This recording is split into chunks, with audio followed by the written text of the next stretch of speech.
Buongiorno, buongiorno. Questa mattina parleremo di tante cose, parleremo di fumetto, parleremo di vino, parleremo del nettare della terra che è il vino, cosa sta succedendo. Sentiremo anche cosa ne pensa questa produttrice, questa dottoressa Elena Poppa, delegata Associazione Donne del Vino del Friuli Venezia Giulia, che ritorna con noi, e sentiremo cosa ne pensa dei possibili dazi. Però inizierei proprio... Ah, eccola qua, c'è. Buongiorno, buongiorno dottoressa Poppa. Saluto anche Alessandro Cestaro, docente della Scuola del Fumetto di Treviso, però partirei proprio con lei, dottoressa. Cosa sta succedendo? Temete questi dazi di Trump oppure siete più tranquilli perché lui con la Premier Meloni ha un feeling, ecco, sono molto vicini naturalmente anche politicamente, perciò è sempre stato morbido anche quando aveva governato nel passato con l'Italia. Prego, dottoressa.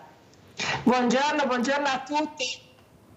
No, li temiamo sicuramente, il problema è serio, quindi stiamo un attimo valutando anche quello che succederà, le posizioni, come si evolverà la situazione. Chiaramente adesso siamo in un momento di trattative, quindi stiamo vedendo che la situazione sembra complicata, ma non sappiamo bene quali saranno poi gli accordi che Trump prenderà a livello europeo. Noi sappiamo anche che Trump vuole comunque fare degli accordi con i singoli stati e non trattare con l'Europa complessivamente, quindi anche questo sarà una situazione da valutare, quindi può essere, come diceva lei giustamente, che valuterà direttamente con l'Italia e con la Premier Meloni, quindi anche questa è un'alternativa. E quindi non è detto che i dazi colpiscano in maniera uniforme tutta l'Europa. Certo che, come sempre in questi casi, è importante intanto tenere fermezza e non farsi prendere dallo sconforto e valutare sempre altri mercati, nel senso che il mondo è grande. È chiaro che gli Stati Uniti sono un mercato importantissimo per il vino italiano, ma gli sbocchi ce ne sono ulteriori, quindi non è l'unico sbocco possibile. E questo è il problema, forse, vederlo come sbocco privilegiato, principale. Dottoressa Roppa, quello che però vorrei anche capire è che bisogna aprire, come dice lei, la mente. Non ci si può fermare perché uno ti dice no o ti mette con le spalle al muro dopo tanti anni di lavoro, di impegno, di sacrificio, di promozione. Il problema è che, come la vede lei l'Europa, dottoressa? Ecco, questa Europa che dovrebbe essere unita, che dovrebbe difendere, ecco, ognuno anche i propri paesi. Noi abbiamo questi europarlamentari che io dico sempre sarebbe anche utile capire cosa fanno, cosa firmano, cosa non firmano, perché noi non sappiamo mai niente. Non so se lei sa qualcosa, ma la trasparenza per quanto riguarda i nostri europarlamentari in Europa è molto poca, direi. Facile e comodo dire andate in internet e guardate, no, tu vieni davanti, visto che sei profumatamente pagato, vieni a spiegare anche cosa hai firmato, cosa è stato deciso, perché è facile passare il cerino sempre l'Europa, ma tu ci sei dentro, sei là, sei a questi tavoli, cosa state firmando, cosa state facendo? Come vede lei l'Europa, dottoressa?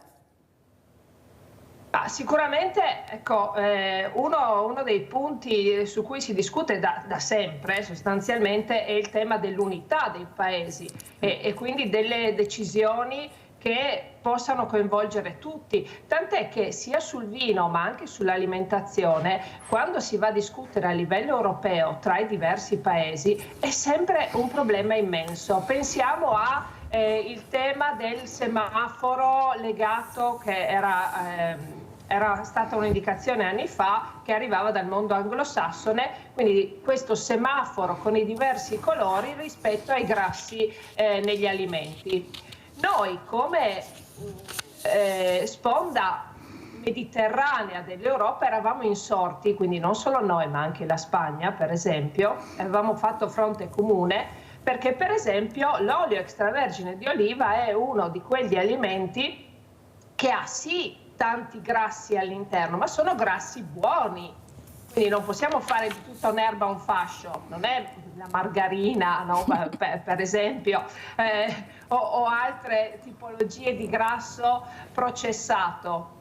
E quindi questo crea sempre delle problematiche. Per esempio col vino e la questione dell'alcol, ora lo stiamo vedendo anche a livello italiano, no? Il problema legato all'innalzamento delle multe, no? E giustamente, perché non si deve mai chiaramente guidare dopo aver bevuto o comunque nell'immediato o con uno stato alterato, ma questo è un altro discorso. Il nostro discorso invece è la questione della moderazione, nell'uso del vino, quindi nel consumo del vino, che non è un superalcolico, che non è un uso che non deve mai essere eccessivo, come vediamo in altri paesi del nord Europa, dove la concentrazione del consumo di superalcolici si concentra soprattutto nel fine settimana, non è abbinata al cibo, quindi non è un pasteggiare, no, come solitamente facciamo noi, quindi il calice di vino a pasto, ma è un andare a bere per bere, punto e basta. E questo crea anche ulteriori problemi, tant'è che a livello europeo, per esempio, recentemente l'Italia e non solo, la Francia, la Spagna si sono fatte portavoce di un programma che si chiama Vita e Vino, no? Un programma aperto a tutti, proprio per portare avanti questa idea del vino come consumo consapevole in una dieta equilibrata. Senta, dottoressa Ropa, devo correre purtroppo perché sa che il tempo è tiranno, sembra tanto ma è sempre poco.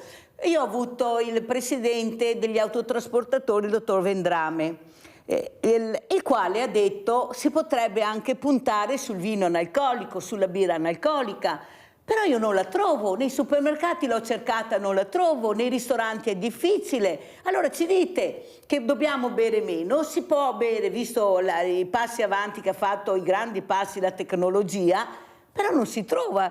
Allora cosa facciamo? Cosa dice a Vendrame, che ha fatto questa richiesta anche al sindaco di Zero Branco in occasione di questa famosa festa del radicchio trevigiano? Prego, dottoressa.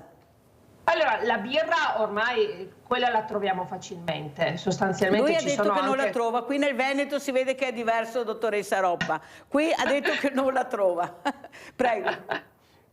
No, sostanzialmente di solito in teoria nella grande distribuzione la birra analcolica dovrebbe trovarsi abbastanza facilmente, no? Il vino già più difficile, ma perché?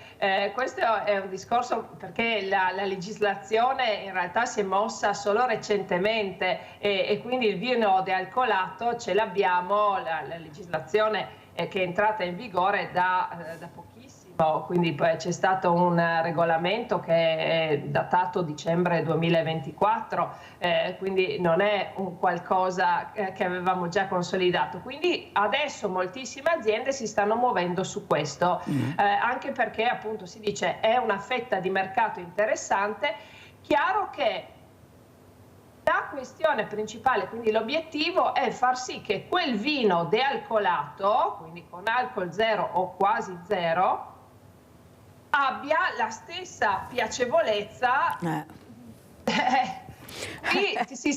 È l'innovazione che deve lavorare. Io l'ho bevuto, dottoressa, devo dire che non è proprio male, ecco, io l'ho assaggiato, cioè non sarà proprio il vino che beviamo normalmente, però vi siete avvicinati molto, non è proprio imbevibile come certe volte, mamma mia che cattivo. Devo dire la verità che ho detto, beh, tutto sommato si può anche bere. Allora sentiamo cosa ne pensa anche il nostro Alessandro Cestaro, mi sembra che tu sia invece completamente zero alcol, o sbaglio, no, astemio? No, in realtà sono un discreto bevitore. Ah, con sì? discreto Come ti hai visto? Sono figlio comunque di agricoltori, ho un piccolo appezzamento di vigne in montagna, quindi ho lavorato tra le vigne e l'uva, apprezzo il vino, non sono d'accordo sulla mercificazione di un vino analcolico, sono più d'accordo invece su una cultura consapevole del vino, dei suoi effetti, degli effetti alcolici,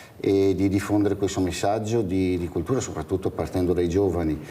ciò che si vede magari in televisione o quello che viene trasmesso anche nei telegiornali è una, come dire, una idolatria per chi beve tanto, regge tanto, e quindi i giovani emulano questo tipo di concetti, un po' come il cinema quando faceva vedere i grandi attori con la sigaretta in bocca, che era il sex symbol di turno.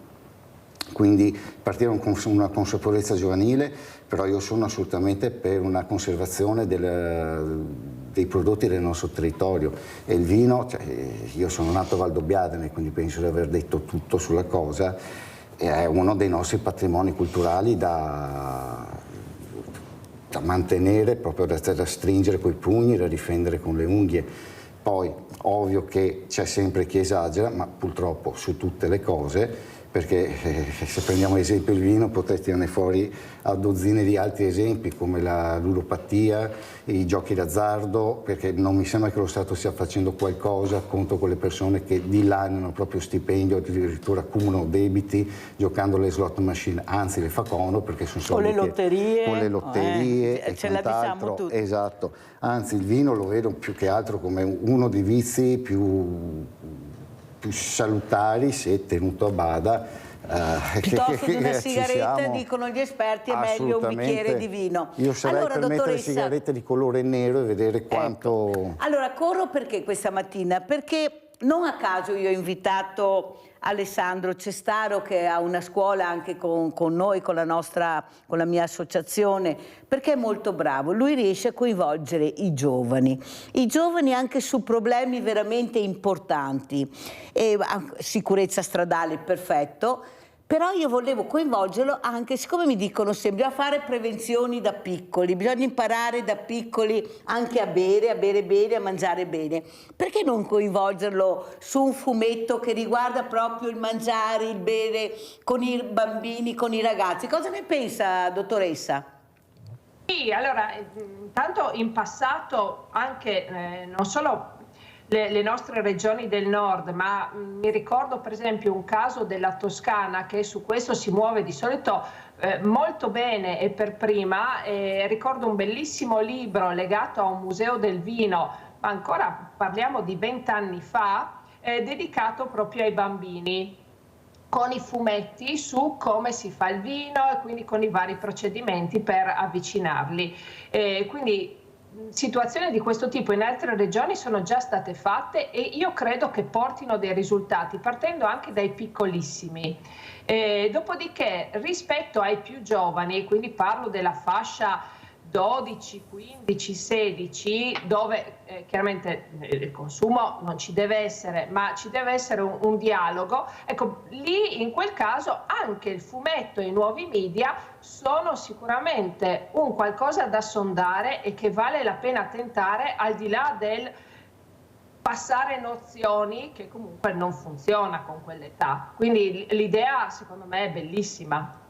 Ecco, vediamo se avremo anche il vostro supporto, appunto, come donne del vino del Friuli Venezia Giulia, per unirci in questa prevenzione. Bisogna iniziare. Io non dico si deve parlare solo di vino, io direi di parlare anche di vino con una buona alimentazione. Noi abbiamo un'obesità infantile che nessuno ne parla o pochissimo, che i pediatri mi dicono guarda che è molto preoccupante, bisogna parlarne, bisogna capire, perché questi bambini sono i ragazzi del futuro. Non si riesce a capire perché anche questi genitori non capiscono che mangiare sano vuol dire far star bene il bambino, perché le conseguenze non si vedono subito, te le porti avanti, poi paghi il conto più avanti. Capisce perché dobbiamo fare squadra, dottoressa Roppa? Perché poi anche il bambino, se è abituato bene, riesce a capire l'importanza del cibo, del bere bene, del bere sano, e si può fare. Il problema è che li lasciamo lì, non c'è niente da fare, li lasciamo lì, se ne parla,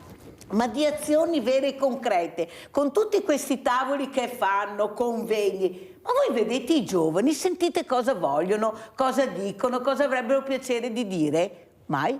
Solo addetti ai lavori, se la fanno, se la godono I ragazzi ascoltano, ma sono stanchi di ascoltare, loro vogliono essere protagonisti, vogliono veramente essere loro che delle volte ci fanno la predica e farebbero bene, perché diciamo non si può bere, sì, ma il supermercato lo trovi, vado a prenderlo al supermercato, qual è il problema? Se non lo prendo io, un amico che ha 18 anni lo tira fuori. Avete sentito cosa hanno detto anche i rappresentanti delle discoteche? Prima di entrare bevono già, perché vanno al supermercato e prendono i superalcolici, gli alcolici, guardate cosa bevono. Ecco, lo spritz si inizia a berlo a 11 anni, inutile che ce la giriamo. Le sigarette lo stesso, le canne lo stesso, ma guai a parlarne, e non si può parlare, bisogna mettere la polvere sotto il tappeto. Invece io ne parlo, dottoressa, ne parlo quasi tutte le mattine e invito anche i ragazzi e mi danno ragione, dottoressa. Abbiamo Rinaldo da Venezia, vai Rinaldo. Ciao Mirella e buongiorno ai tuoi ospiti. In quanto riguarda i dati degli americani, gli americani si vuole mangiare bene, bisogna che mangia roba italiana, perché noi altri nel mondo dobbiamo portare la qualità, dobbiamo portare la bontà del mangiare. Gli americani che sempre mangiano scolasce, si vuole mangiare bene, bisogna che mangia la roba italiana intanto, perché America cosa sia? C'è 300 anni che è stata che ha scoperto l'America e ha popolata. Cosa vogliono fare gli americani? Intanto. E dopo, quanto riguarda il vino, una volta si beveva tanto vino negli anni 50, perché? Non c'era niente, il vino costava poco e la gente beveva vino. Non era come adesso, discoteche, non era barriere, ma il vino costava poco e tutti lo usavano. E poi il vino era vino. Ed era anche fatto col bastone, nel senso che il signore lo saprà. Col bastone vuol dire vino genuino, però dopo 3 mesi non aveva additivi e faceva il fiore. Quello era il vino. Adesso il vino lo fa gli enologi, non lo fa la UA. I fa vini con tutto adesso, con UE iniziale. Mi ero a Taranto nel 62, partiva vapori di vino da Taranto che andava in Francia, ma vapori con milioni di litri. Perché adesso tutte le regioni fanno già 100 taglie di vino. Ed è troppo, tutti quanti fanno vino, ma a se che lo beve al Marco, fa sempre tutto questo vino, ma se che lo beve no? Tutti i divieti, e ora cosa c'entra? Se vogliamo parlare di robe, sedemo e sappa sui piedi fra di noi altri. E quanto riguarda i giovani non hanno bisogno di niente, crescendo i giovani si drissa, perché il giovane più nasca è giovane, a un'età che ha bisogno della roba e dopo andando avanti i cui anni ti impari tutto, non occorre psicologi, robe, buona volontà, insegnarti l'educazione, vivere bene, va bene, accontentarsi soprattutto di quello che ha e lavorare. Quella è la vita che abbiamo fatto anche noi altri, che adesso abbiamo messo a posto l'Italia, perché finì è vera non vedere niente, non vedere scarpe, non vedere niente. Adesso già tutto. Chi è quel figlio che non ha una bicicletta, che non ha... Non sta allargate troppo, se no non riesco ad andare avanti dal vino alla bicicletta. Grazie nostro caro Rinaldo, che è sempre puntuale. Ecco, adesso andiamo a vedere anche questo servizio allarme dazi prosecco, come ha detto la dottoressa Roppa, poi commentiamo.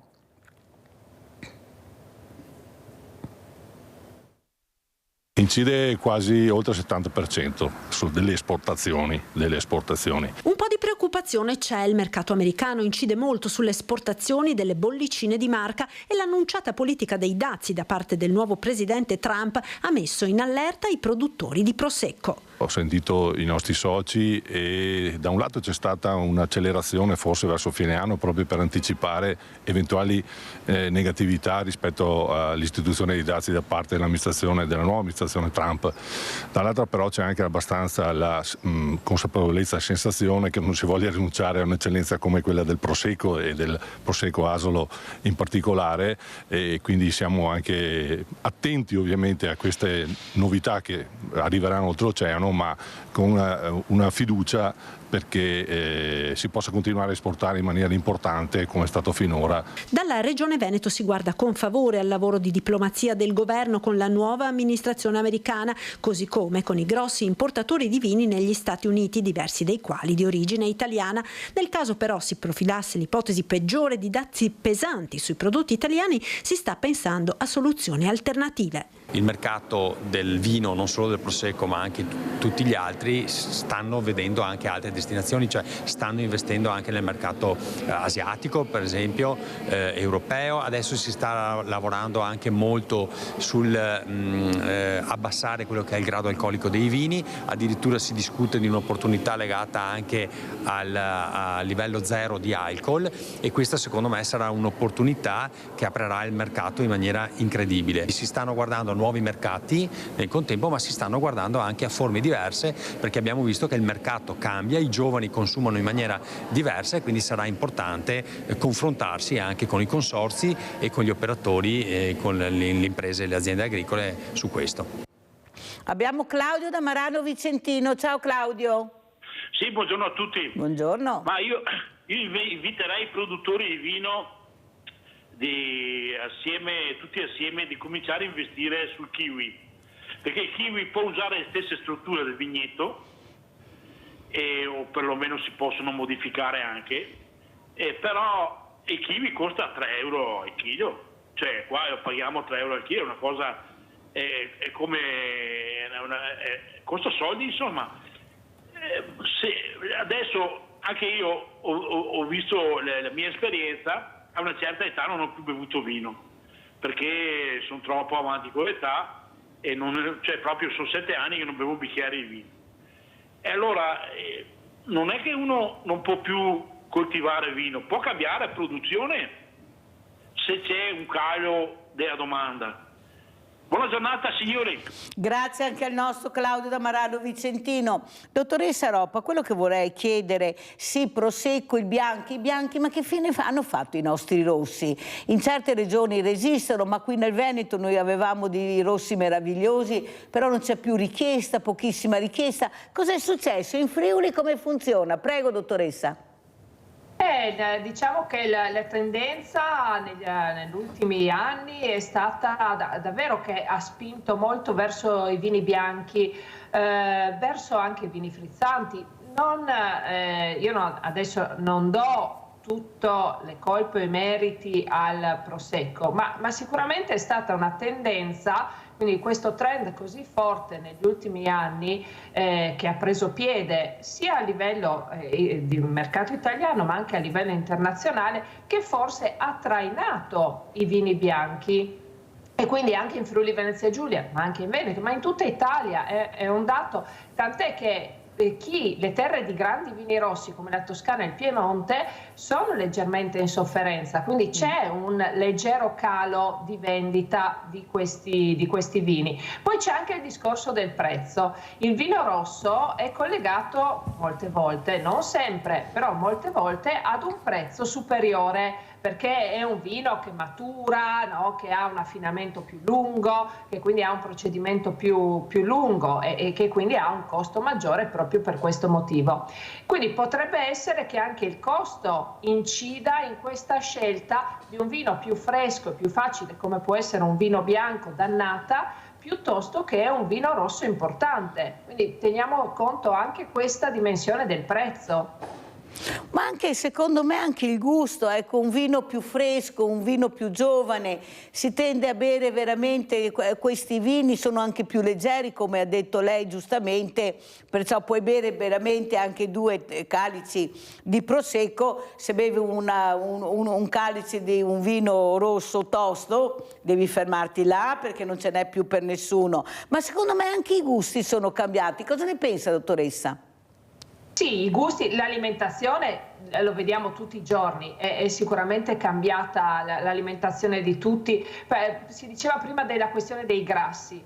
le nostre diete oggi hanno sempre meno grassi all'interno, no? della loro distribuzione dei pasti, quindi scegliamo un po' perché ci hanno indotto, no? Anche queste scelte, l'attenzione verso la nostra salute, quindi tutta una serie di situazioni che ci hanno portato ad avere un'alimentazione povera di grassi o comunque diversa. Il signore di prima diceva: una volta si beveva tanto vino perché c'era solo quello. Oggi noi abbiamo delle scelte rispetto all'alimentazione davvero molto ampie. Pensiamo a tutti i ristoranti etnici, no? e alle mode che ci sono costantemente, non so, nei nostri grandi centri commerciali, per dire, no?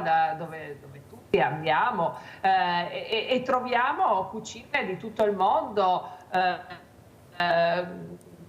scelte anche vegetariane, quindi c'è la questione del senza glutine, quindi ci proviamo tutti, no? Alle volte, ma sì, provo questo piatto vegetariano, provo questa alternativa senza glutine. C'è anche una sorta di curiosità, se vogliamo, no? Rispetto all'alimentazione, che una volta non ci ponevamo assolutamente il problema rispetto a questo e alle scelte di alimentazione. Allora andiamo a vedere anche questo bel video di Cestaro, andiamo a vedere i fumetti di Cestaro.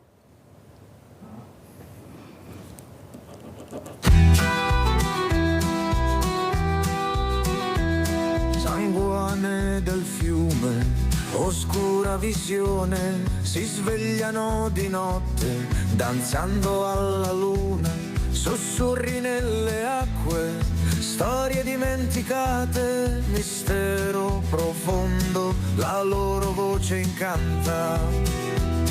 Nascoste tra i cespugli, attendono speranza, occhi di smeraldo, fiammelle di vendetta. Il folklore veneto nasconde la radice, tra miti e leggende dimora l'anima.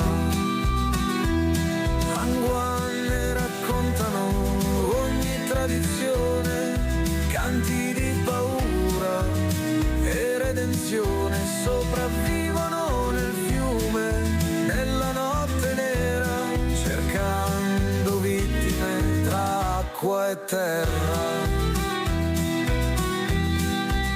Montagna e valle nascondono il magico, strumenti medievali suonano il tragico, echi di passato urlano nel vento, ballano le anguane, oscuro lamento. Fiume che scorri, sai ogni segreto, gioia e dolore mescolati in un grido. Il folklore rimane in ombra e luce, anguane che... Allora Alessandro, bellissimo, complimenti, il 2025 si apre bene per questa scuola del fumetto trevigiana. Prego Alessandro. Allora, intanto permettimi di ringraziare anche il Tennis Club di Barchessa e tutti i commercianti che ho cercato di mettere all'interno del video, perché senza di loro non siamo riusciti ad avere la cifra di 1.100 euro da donare, anzi che abbiamo già donato alla pediatria di Treviso. Avete sentito cosa hanno fatto? Grazie di cuore anche al direttore sanitario di Benazzi che ci ha aiutato. E direttore generale. Esatto, direttore generale, scusate l'impaperamento. E grazie soprattutto a mia madre, perché io e i miei allievi abbiamo creato il fumetto. Mia madre è stata quella che lo ha venduto, che lo ha proposto, è stata una social manager, se vogliamo usare un termine moderno, eccezionale. 1.100 euro di venduto del calendario, 1.100 euro che, ripeto, andranno alla pediatria di Treviso. Un grazie di cuore a tutti coloro che ci hanno aiutato, che hanno partecipato, e soprattutto anche grazie ai miei allievi. Allora Alessandro, una cosa che vorrei chiederti, questa figura femminile che ti ha accompagnato in questo percorso, questa donna, questa mamma che io la conosco perché l'associazione fa parte delle associazioni, abbracciano le associazioni, perciò ci confrontiamo, abbiamo fatto anche una riunione l'altra sera, però questa donna è vicina, che stimola questo figlio, questo ragazzo ad andare avanti, non fermarti, dove non ci sei tu ci sono io, continua. Quanto è importante è avere un punto di riferimento, ma anche una sensibilità anche diversa, dobbiamo dire, una sensibilità femminile, Alessandro. Boia se non è importante. Allora, mia madre è una donna strapiena di energia, cioè non la ferma neanche un treno in carica, e quando si prefigge un obiettivo lo perseguita anche a costo di essere stressante, detto nel modo buono. Ciao mamma, non offenderti. E una donna che spinge, che sia magari tua madre, una figura femminile, una compagna, è importantissima, perché è proprio la motivazione. Io ho mia madre attualmente, ho le mie insegnanti che mi spingono a essere sempre migliori di loro, per quanto sia difficilissimo, perché sono estremamente brave, sia la Valentina che la Anna. L'uomo ha bisogno di questa controparte femminile. Trovarla in una madre è sicuramente una botta di fortuna che può avere un figlio, avere una madre che non si sacrifica se stessa per realizzare i desideri dei propri figli. È una cosa che purtroppo vedo sempre poco spesso, non dico che è rara, sia ben chiaro.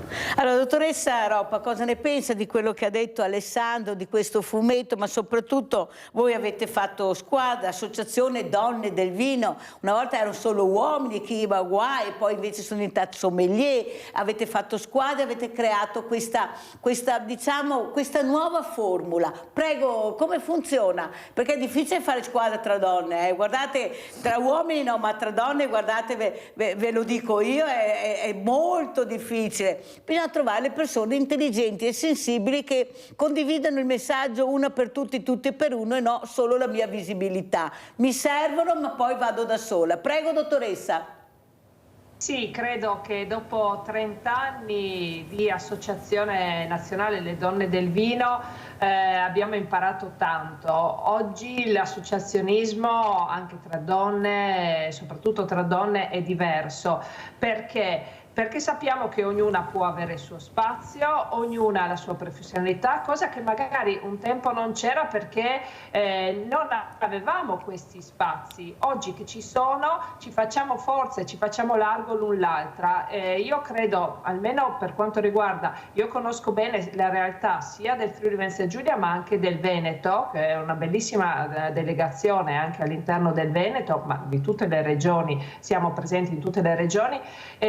E conosco le dinamiche interne delle delegazioni e devo dire c'è grandissimo affiatamento e collaborazione, magari non a livello di tutte, perché i numeri sono elevati, in tutta Italia siamo più di 1200 per singola delegazione in regione, quindi in Veneto per esempio abbiamo una delle delegazioni più grandi, quindi siamo quasi a 100 socie, in Friuli siamo a 80, e magari non si collabora tutte 80 assieme, ma all'interno delle delegazioni si trovano gli spiriti più affini e su questo si riesce a fare anche dei bei lavori proprio a livello professionale.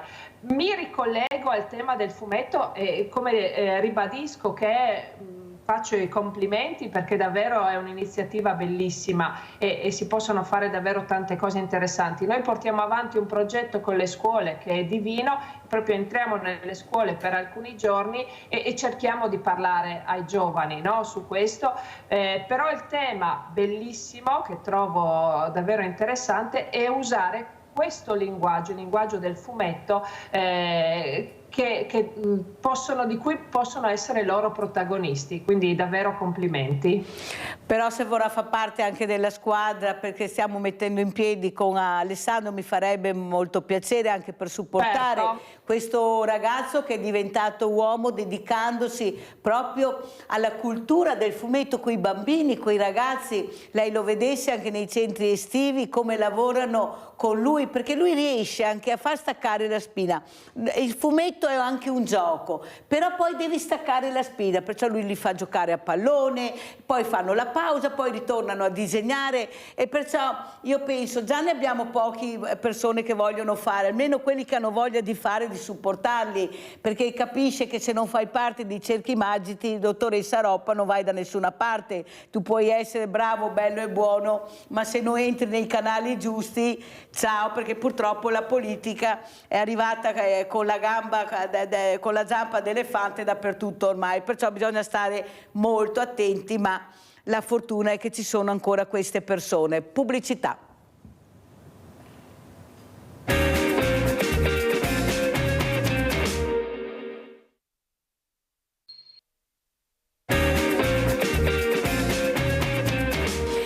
siamo con la dottoressa Elena Roppa, delegata Associazione del Vino Friuli Venezia Giulia. In presenza abbiamo Alessandro Cestaro, docente della Scuola del Fumetto di Treviso, e abbiamo in linea Adriana. Calma Adriana, tranquilla. Così cascanca in linea perché si è anche agitata Adriana, ma i tempi sono quelli, Allora, quello che vorrei anche capire, Alessandro, con te, quanto è importante, visto che adesso hai anche una casistica, perché sono anni e anni che tu lavori con questi ragazzi, come vedi tu questi ragazzi? Perché sta passando un messaggio che io non condivido assolutamente, che sono tutti brutti e cattivi, drogati, stupratori, che ne fanno di tutti i colori, tutti paura di questi, paura di uscire di casa. Come sono i ragazzi, quelli che tu frequenti invece, quelli che vengono nel tuo studio a disegnare, a creare, perché sono dei creativi numero uno? Prego. Allora, chi sceglie di venire da me ha un animo dolce alla fine, perché se ti dedichi al fumetto con quella narrazione non sei, nella maggior parte dei casi non sei assolutamente... Vediamo anche le foto alla regia per cortesia intanto che Alessandro parla. Grazie, prego. Regia. Credo che i ragazzi che adesso si distinguono per violenza, per atti vandalici o simili, siano ragazzi che non hanno uno scopo. Chi viene da me vuol dire che ha uno scopo, ovvero quello di imparare a disegnare, ovvero quello di imparare a narrare o raccontare la propria storia. Quelli che troviamo fuori vuol dire che c'è una società che non è stata in grado e non è tuttora in grado di fornire uno scopo ai giovani, di fornire delle ricompense, perché se vanno a cercare le ricompense mediante la violenza, l'accoltellamento o l'uso di sostanze stupefacenti, vuol dire che i ragazzi sono depressi, sono distrutti. E io ho paura che magari in certi casi, per certe generazioni, già stiamo arrivando parecchio tardi.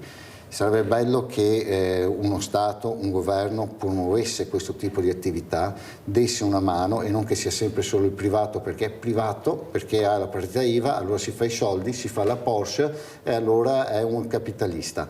Magari usciamo da questo tipo di concetto, perché comunque è vero lo Stato che aiuta più i capitalisti che le piccole aziende, quelle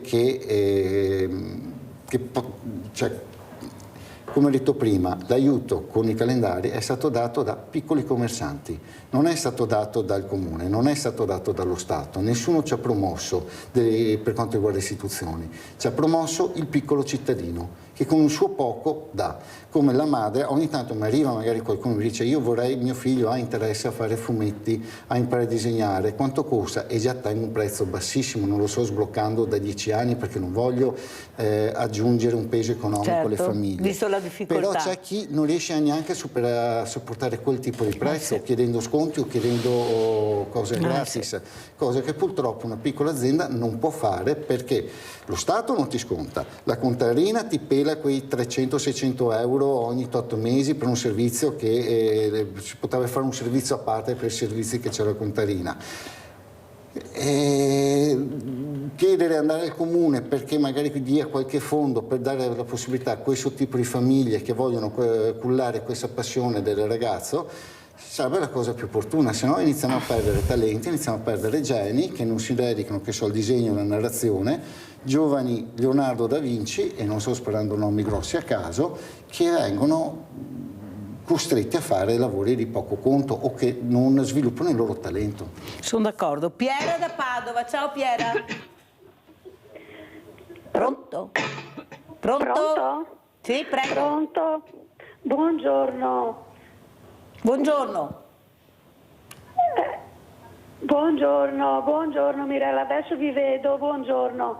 Allora volevo dire due cose. Non è che ci siano proprio tutti questi ragazzi, perché ci sono dei ragazzi qui in periferia, no, ma ci sono tanti ragazzi che sono molto, perché i loro genitori, Mirella, non li guardano. Quando vanno via gli danno un cellulare in mano e li lasciano lì.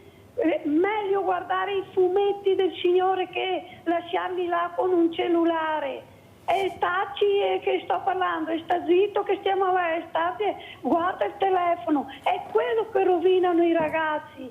Con i ragazzini bisogna parlare, insegnarli, non lasciarli così allo sbando. E qui in periferia no, ma in città ce ne sono molti, Mirella, molti. Poi volevo dire del vino. Io abito in un paesetto a Padova,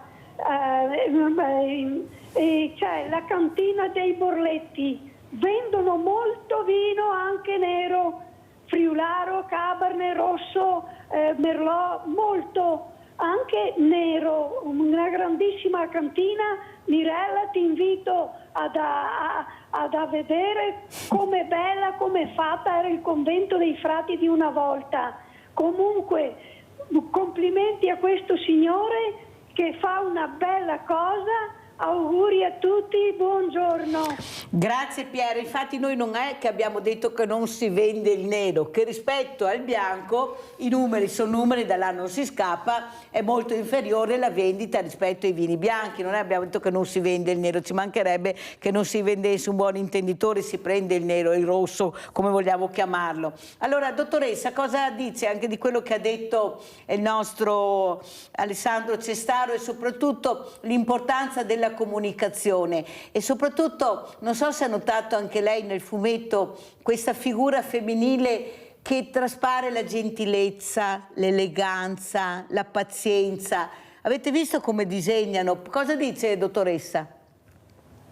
No, bellissimi disegni e dico che appunto il signor Cestaro, come ho detto prima, sta portando avanti un bellissimo progetto su quel tema del dare uno scopo, no, che citava prima. Se si ha uno scopo, no, non si deve cercare altro, no? Non si è fuorviati. Ma si trova una passione, un talento. Ecco, questo è il tema del talento, no? La possibilità di sviluppare un talento che è quello legato all'arte, che è quello legato al racconto, che è quello legato all'espressione del sé. No, che molte volte oggi manca. Quando entriamo in contatto, però in maniera difficile oggi entriamo in contatto con i giovani, perché davvero le generazioni, oggi io mi sento molto distante dalle generazioni che oggi hanno 15 anni, ma perché c'è stato un salto con le nuove tecnologie, con l'innovazione che ha mescolato molto le carte. No? E quindi i nostri linguaggi sono molto distanti. Ecco, invece il linguaggio dell'arte, dell'espressione del sé e dello sviluppo del talento invece è qualcosa che riguarda tutti. Quindi ritornare su questo piano e cercare di sviluppare questo piano trovo che sia un'attività estremamente meritoria. E sono la prima a dire: mettetemi in contatto volentieri se si può fare qualcosa con la scuola di fumetto di Treviso, ben volentieri valutiamo. Grazie, perché sono veramente bravi, sa dottoressa, non a caso io l'ho invitato questa mattina perché lui non sarebbe mai davanti, per fortuna che c'è questa mamma,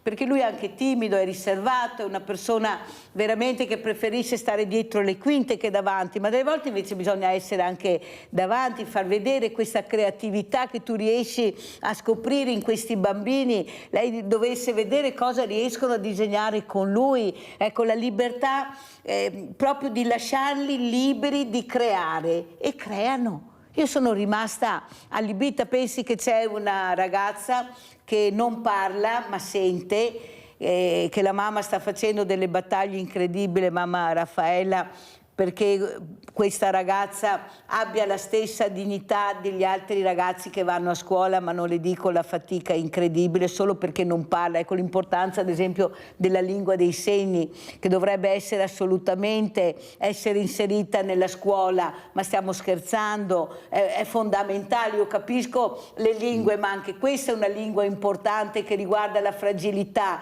Però si fa poco, perciò io sto accelerando proprio per cercare di portare avanti i bravi ragazzi, che ce ne sono tanti, quelli che si impegnano nel volontariato. Ieri siamo andati in Africa, siamo andati in Kenya a vedere i nostri ragazzi cosa riescono a fare. Hanno costruito la scuola, hanno costruito questa scuola a 3 piani nella più grande discarica che c'è in Kenya, pensate, e sono i nostri ragazzi, dottoressa, i nostri ragazzi. Se ha occasione di vedere la puntata che abbiamo fatto ieri, vedrà questa, e anche questo dal nome si capisce, una mano per un sorriso. Capite che li abbiamo questi ragazzi, li abbiamo, basta solo supportarli. Ma perché non siete supportati? Cioè, io mi domando, ma i politici si riempiono sempre la bocca, noi facciamo, noi diamo, noi investiamo, ma dove? Ma con chi? Ma quando? Se poi sentiamo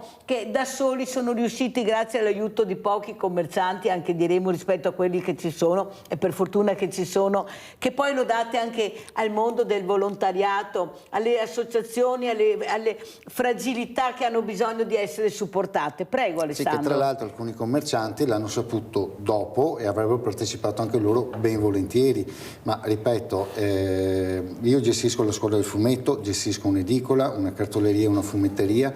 Nel frattempo sto lavorando a diversi progetti miei personali, tra cui il Boia di Treviso, tra cui sto collaborando, guarda caso, anche con un'agenzia vinicola della Toscana, con il signor Capitoni, appunto per dare valore al prodotto locale, una piccola azienda che però vuole fare grandi cose. Quindi il tempo poi che rimane è letteralmente poco. Come hai detto tu, non sono una bestia da palcoscenico, i miei social sono abbastanza trascurati, anche perché il poco tempo che mi avanza lo voglio dedicare anche al migliorarmi.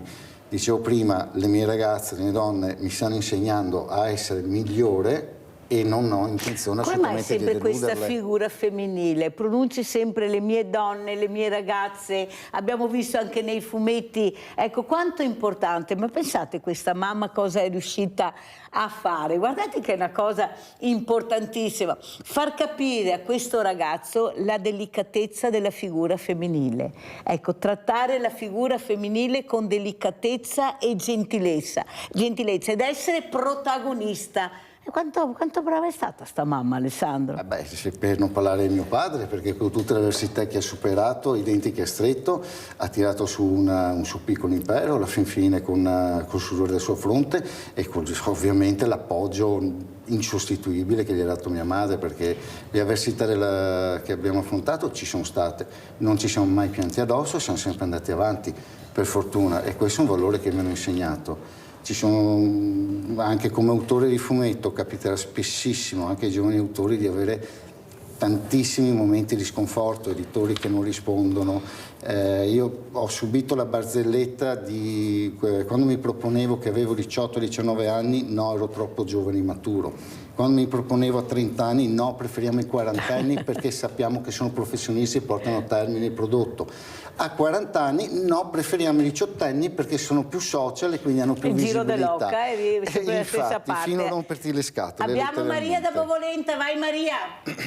Ciao Mirella. Ciao. E buona giornata a te e anche al tuo ospite, che è proprio un bravo ragazzo, sai, veramente. Ci vogliono 1000 come lui, 1000 e ora i ragazzi sarebbero un po' quieti, non riquieti, un po' più quieti, diciamo in Veneto, ecco. Ogni modo complimenti al ragazzo, veramente ha una faccia pulita, veramente. Complimenti, sai, veramente bravo.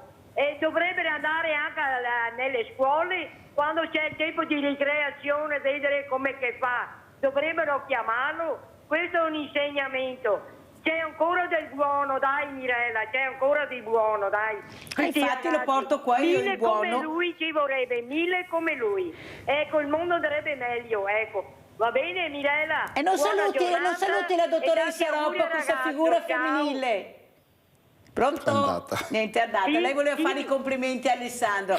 Capite che il valore viene trasmesso o sbaglio, dottoressa Roppa? Questi valori, ecco, questa storia di queste famiglie che ci sono genitori che sanno fare i genitori con la dolcezza, con l'energia, con l'ascoltare. Prego, dottoressa Roppa. Altro che se ci sono, no, abbiamo, è chiaro che magari l'esempio negativo viene più all'occhio, balza di più, è quello che fa più clamore, anche recentemente noi lo vediamo sulle cronache, no? I casi si sentono spesso e fanno clamore, ma dobbiamo sempre pensare che sono casi isolati, no? E quindi il grosso delle famiglie, il grosso dei giovani non è quel caso eclatante, quella problematica eclatante. C'è quella per i quali vanno messi in piedi dei progetti, no? Sicuramente di aiuto, di sostegno alle famiglie, ma ci sono anche tantissime famiglie che non danno il cellulare in mano, che non lasciano i bambini da soli, che non lasciano i ragazzi da soli e che li seguono e gli stanno accanto e cercano di consigliare al meglio. Quindi lo vediamo anche in positivo, certo. Perché io sono un'ottimista inguaribile. No, fa bene, ci mancherebbe altro, già sono io pessimista, basto per tutti, però ho il coraggio di dire quello che non va, perché è facile dire sempre quello che va bene, il problema è che dobbiamo dire quello che non va bene e soprattutto cercare di far crescere quello che va bene e non quello che non va bene. Quello che non va bene dobbiamo un po' alla volta tutti mettere la famosa goccia nell'oceano, perché sono convinta che se ognuno fa la propria parte ci riusciremo più facilmente. Allora andiamo a vedere anche questo servizio su questo vino dealcolato e poi commentiamo e salutiamo. Ci siamo trovati tutti insieme per discutere di questo argomento e si darà il via a questa sperimentazione sul vino dealcolato, inizialmente sul vino generico. E poi valuteremo tutti insieme se sarà un'opportunità anche per altre tipologie di vino. È appena tornato da Roma il presidente di Confagricoltura Treviso della federazione che raccoglie le denominazioni dei vini italiani. Con gli altri attori nazionali del mondo enologico è riuscito a convincere il ministro ad aprire al vino dealcolato. Un settore che finora è dovuto emigrare in Francia o Spagna per produrre delle tipicità abbassate o totalmente azzerate del grado alcolico. Ma un settore in costante crescita per la sempre maggiore richiesta del mercato nazionale ed internazionale di vini più leggeri e meno impegnativi. Noi stiamo parlando di vino dealcolato, quindi senza alcol, o parzialmente dealcolato, quindi con una gradazione più bassa. Sono due tipologie completamente diverse. Una filiera importante soprattutto per i vini corposi che segnano un drastico calo delle vendite anche legate ai maggiori controlli con i chilometri sulle strade e gli inasprimenti del nuovo codice della strada. Produzioni che potrebbero tornare a crescere sull'onda di un vino che non va oltre gli 11 gradi alcolici. Il Prosecco sicuramente ha segnato la strada, infatti è quello che probabilmente avrà meno bisogno di questa nuova tecnica enologica. Però è perché ha proprio detto il vino di qualità può essere un vino anche con un contenuto alcolico basso e ha aperto una strada completamente diversa. La bozza del decreto presentato al mondo del vino ora verrà discusso a metà dicembre con le regioni, con le seguenti limitazioni: divieto per vini a denominazione di origine protetta IGP, il processo produttivo in strutture separate o dedicate, registri digitalizzati e licenze autorizzative, etichette dedicate con scritto dealcolato o parzialmente dealcolato. Un mercato che solo lo scorso anno ha visto un incremento del 5%, raggiungendo un valore di 13 miliardi di dollari, circa 12 miliardi di euro, nei 10 principali paesi di riferimento, che insieme raccolgono circa il 70% dei volumi complessivi. Ecco perché non è detto che le denominazioni siano per sempre escluse. In accordo con tutta la filiera abbiamo detto facciamo una valutazione intanto per un anno, quello che sarà, per vedere l'andamento di questo mercato e anche delle nuove tecniche utilizzate. Dopodiché si potrà anche iniziare una discussione anche sui vini a denominazione di origine, ma in questo momento non sono oggetto di questo decreto. Allora, dottoressa Roppa, un commento e un saluto perché adesso ormai purtroppo il tempo è terminato, prego. No, volevo solo specificare che magari non è una cosa che riguarda tutti noi, la gente comune, che comunque continuerà a bere il calice di vino a pasto. Ha a che vedere più con una scelta di marketing e di mercati, no? Gestione, perché noi entriamo come Italia in maniera successiva a Spagna, Francia, altri paesi che avevano già un regolamento di questo tipo e già commercializzavano vini di questo tipo, no? Quindi con una specifica di legge. Quindi il problema era perdere terreno da altri paesi europei, non solo europei, rispetto a questo mercato. Quindi magari non è una cosa che impatterà nella nostra vita di tutti i giorni. Sono convinta noi anch'io, continueremo tranquillamente a avere il è una nostro fetta di mercato diversa. Come ci saluta, dottoressa? Ecco. Grazie mille davvero di questa mattinata insieme a voi, è sempre un piacere e un grande saluto a tutti quanti e un buon fine settimana, magari anche con un brindisi. Magari anche con un brindisi, un bel cin cin. Grazie veramente alla dottoressa Elena Roppa, delegata Associazione Donne del Vino Friuli Venezia Giulia. Grazie e buona giornata. Alessandro, come ci saluti? Vi saluto con un augurio di libertà di pensiero, di fantasia e di creatività. È molto importante. E soprattutto che messaggio vuoi dare a quei genitori, a quei nonni, a quei ragazzi che ti stanno ascoltando? Venite a trovarci, venite a vedere un attimo com'è il nostro piccolo universo, provate a vedere se c'è qualche congiunzione astrale che vi possa ispirare e cercate di dare sempre in mano una matita e un foglio al vostro piccolo e lasciate perdere davvero i cellulari. Come diceva la tua ascoltatrice, vedere bambini di 5-6 anni con il cellulare in mano e vederli invece con una bella matita o con un bel pennarello, un colore molto meglio, ma anche un fumetto da mettere in tasca. Capisco che i fumetti per bambini oramai c'è soltanto Topolino, per quello che resiste, che viene proposto. Io ho provato a proporre decine di fumetti per quel tipo di fascia di età, ma l'editore vuole andare sul sicuro e Topolino è un prodotto sicuro, non si può dire nulla. Grazie. Grazie, però noi andiamo avanti. Grazie. Esatto. Alessandro Cestaro, docente della Scuola del Fumetto di Treviso. Grazie, pubblicità.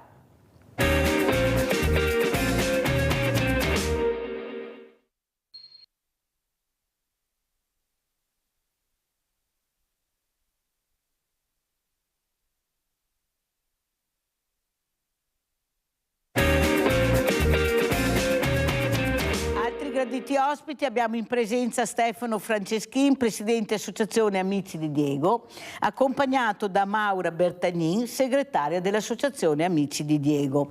Dopo vedremo se c'è anche un altro collegamento. Eccolo qua che lo vedo. Vediamo anche Ciro Martin, presidente Confartigianato Metropolitano di Venezia. Buongiorno Presidente. Buongiorno. Ecco, ci sentiamo bene, perciò va benissimo. Allora, io partirei proprio da lei, Presidente.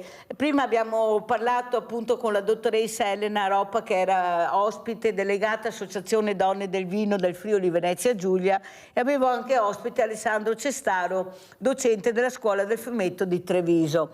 Un uomo, un ragazzo che è diventato uomo, cercando anche di aiutare, di mettersi in prima linea per cercare di capire la creatività del mondo giovanile, per far crescere questi ragazzi, questi bambini, ecco, come una pianticella dritta, ma una fatica enorme perché non si è supportati, perché se non fai parte dei cerchi magici nessuno ti guarda, l'ha appena detto. Ecco, l'importanza invece di queste importanti associazioni che abbiamo nel fare squadra, di mettersi assieme per un unico bene, che è il bene della comunità. Cosa vuole dire, Presidente Franceschin? Scusi, Presidente Martin. L'abbiamo detta giusta. Ma le associazioni di categoria, le associazioni datoriali sicuramente sono anche delle associazioni di club, come vengono chiamate, quindi lavorano per gli interessi dei propri associati. Però devo dire che l'interesse delle imprese, in particolar modo delle imprese artigiane, è sempre estremamente collegato al territorio, perché tutta l'attività viene svolta sempre in un ambito abbastanza ristretto, che è quella del paese dove sorge l'impresa o poco più. E quindi fanno o direttamente o indirettamente sempre in qualche modo un interesse comune della comunità, che sia nel fare per esempio un servizio banale e gratuito all'anziano quando serve, quando vede che è in difficoltà, oppure anche alla famiglia o alle parrocchie stesse, perché molto spesso succede che si va in, diciamo, quasi come volontariato, pur facendo un servizio, diciamo così, di prestazione professionale. E questa è una cosa che va tenuta in debita considerazione, oltre ad avere insieme poi anche magari al tessuto del commercio anche un ruolo di sentinella sulla comunità, su tutto quello che avviene intorno. Infatti per me lo spopolamento che abbiamo e la chiusura delle vetrine dei negozi artigianali sono una parte di questa, diciamo così, microcriminalità, se così vogliamo chiamarla, sempre più presente in tutti i territori, in tutte le città e purtroppo anche nei paesi. Questo è un valore che molto spesso va trascurato al di là dall'opinione pubblica, al di là poi del valore economico che hanno e di sostegno economico che hanno queste attività per il territorio.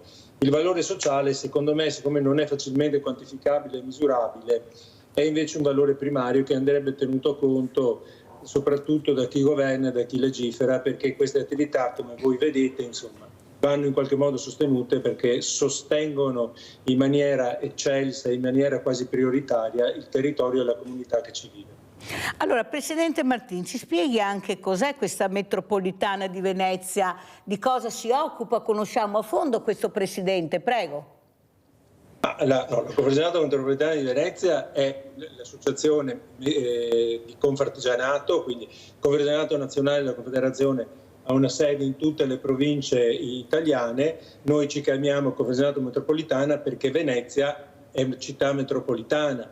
Poi, essendo quella Confartigianato Metropolitana costituita insieme anche alla provincia di Treviso in maniera particolare rispetto a tutte le altre associazioni provinciali, cioè ha altre 7 subassociazioni distribuite nei territori che corrispondono alle vecchie ASL prima della riforma, che sono molto presenti sul territorio, molto capillari e molto vicine alle imprese, per differenziarci da quella che è come nome Confartigianato Venezia, che si occupa proprio del pesce, che ha la sua piccola associazione, la sua associazione che ha come territorio proprio la città lagunare e Cavallino. Il nostro nome è Confartigianato Metropolitana perché le comprende tutte e le coordina tutte le 7 associazioni. È un'associazione che rappresenta oltre 5.000 imprese del mondo dell'artigianato nella città metropolitana di Venezia. Allora, si parlava tanti anni fa della famosa Patreve, Presidente Martin, ecco, se ne è parlato tantissimo, però devo dire la verità che se io non vi invito si fa fatica a capire a che livelli siamo, eppure lei ha spiegato una cosa importantissima, che avete fatto squadra, che siete in tanti, l'unione fa la forza, ma l'obiettivo centrale quale sarà in futuro, Presidente Martin? Allora, riguardo alla Patreve non faccio ulteriori commenti perché mi sembra che in questo momento non se ne parli quasi più. Poi purtroppo anche a livello, diciamo così, internazionale stanno andando più di moda le divisioni che le integrazioni, mi sembra, e quindi il trend coinvolgerà poi tutti, anche i territori, diciamo così, più piccoli, ma è ciclica, probabilmente ci ripenseremo perché noi vediamo che solo facendo forza comune riusciamo ad ottenere risultati. Guardi, quello che noi puntiamo per il futuro ed è assolutamente necessario, è in qualche modo o in qualsiasi modo agevolare chiunque, in particolar modo, visto che parlavamo di giovani a fare impresa e a fare impresa artigianale. La raccontiamo in maniera diversa, stiamo dicendo che è bello fare impresa, però è vero che è anche difficile perché purtroppo il mondo si complica sempre di più e soprattutto l'aspetto burocratico molto spesso, oltre anche a volte l'aspetto reddituale, quindi della tassazione, diciamo così, non invoglia di prendere questa meravigliosa strada. Però un po' le cose stanno cambiando, ci stiamo rinnovando noi, abbiamo ormai dei mestieri molto innovativi, uno sforzo che stiamo facendo, siamo rimasti un po' fermi anche noi perché si ricorda c'è stata e c'è in parte ancora la crisi dei corpi intermedi, iniziata sostanzialmente col governo Renzi, con un po' di con questa voler togliere la intermediazione tra imprese e governo o chi governa, e invece adesso ci stiamo accorgendo che è assolutamente necessaria, perché per rappresentare il volere comune non si può fare sentendo la singola impresa, ma deve essere per forza qualcuno che fa denominatore comune, e queste sono le associazioni di categoria come la nostra, che poi, come ho già detto, è estremamente vicina al territorio, molto molto vicina, e quindi tenendo presente che abbiamo circa distribuiti nel territorio oltre che 200 funzionari che operano in favore delle imprese, anche circa 200 dirigenti, e quindi sempre molto vicini alle esigenze dell'impresa, che poi sono anche molto spesso le esigenze della comunità e del territorio. Presidente Martin, è vero quello che lei dice, però è anche vero, io dico anche fortunatamente, che si è cambiato un po' aria anche nelle associazioni di categoria, e sono rinnovate un pochino e sono arrivate anche delle persone giovani anche con altre idee. Il problema è che vi trovate ormai con delle multinazionali, perché hanno quasi completamente distrutto quello che era il mondo dell'artigianato. L'artigiano l'hanno colpito a morte. E dove hanno colpito? In Italia soprattutto. Hanno colpito l'operaio e l'artigiano, che erano le figure portanti del nostro paese, quelle che facevano girare l'economia, perché se l'operaio non lavora non ce n'è per nessuno, e se l'artigiano non crea non ce n'è per nessuno, e hanno colpito proprio questo. Non le sembra che sia stato un disegno fatto a tappeto anche da quelle associazioni di categoria che avrebbero dovuto difendere? Ecco, io delle volte sento, anche quando ho tutti i sindacati, perché io le associazioni sindacali le invito tutte, e molte telefonate arrivano: ma dove eravate? Cosa avete fatto? Perché non ci avete difeso? Sentire un operaio che vota il centrodestra è difficile, qualcuno non lo capisce, ma poveretto cosa doveva fare? Le approvate tutte, siamo ancora con gli stipendi a 1000, 1200, se arrivi a 1400 euro gridi alleluia, pensioni a 600, 800 euro, arrivare a 1000 euro hai voglia, e l'artigiano colpito a morte. L'ha detto anche lei, tutti i negozi chiudono, ma come fanno a stare in piedi? Ma come fanno a stare in piedi? Cioè, secondo me non è vero che non si sapeva, è che si mirava a quello, si ammirava a fare la metropolitana per le multinazionali. Questo è successo, e voi vi ritrovate adesso a iniziare un lavoro che è difficilissimo, perché l'ha detto lei, la burocrazia, i costi per rinnovare. Rinnovati, sì, ma come? Una partita IVA costa una cosa incredibile. Ecco, capisce, Presidente Martin, che veramente dovete correre tanto per aiutare quel poco che è rimasto del nostro paese, perché se perdiamo anche quello non ce ne sarà per nessuno. Hai voglia di invogliare i giovani, se ne stanno andando, questa è la verità. Prego, Presidente Martin. Sì, non è che noi riusciamo a salvare il mondo. Io non credo che, secondo me, allora, chi ha permesso, possiamo dire, di continuare a mettere dei paletti che frenano la piccola impresa e soprattutto il mondo dell'artigianato, purtroppo devo dire parte un po' del sistema europeo.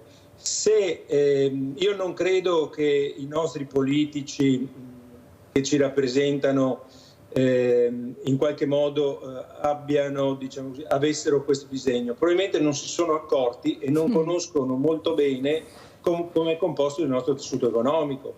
Teniamo presente, per dire, in Italia credo su quasi 5 milioni di imprese l'1% fattura più di 50 milioni di euro. Quindi tutto il nostro mondo, il 98% di imprese è costituito dalla piccola impresa, e se vogliamo sotto il 90% addirittura micro, quindi con meno di 10 dipendenti.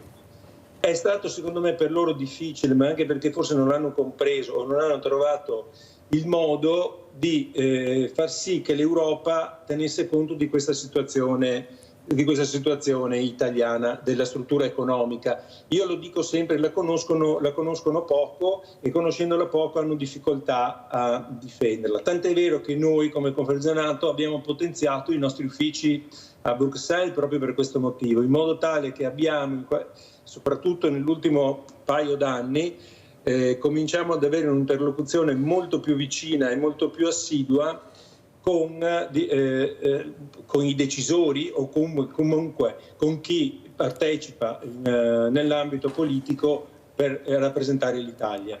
E forse anche l'Italia stessa si è accorta un po' in tardi che in Europa bisogna essere estremamente presenti e anche estremamente competenti e bravi.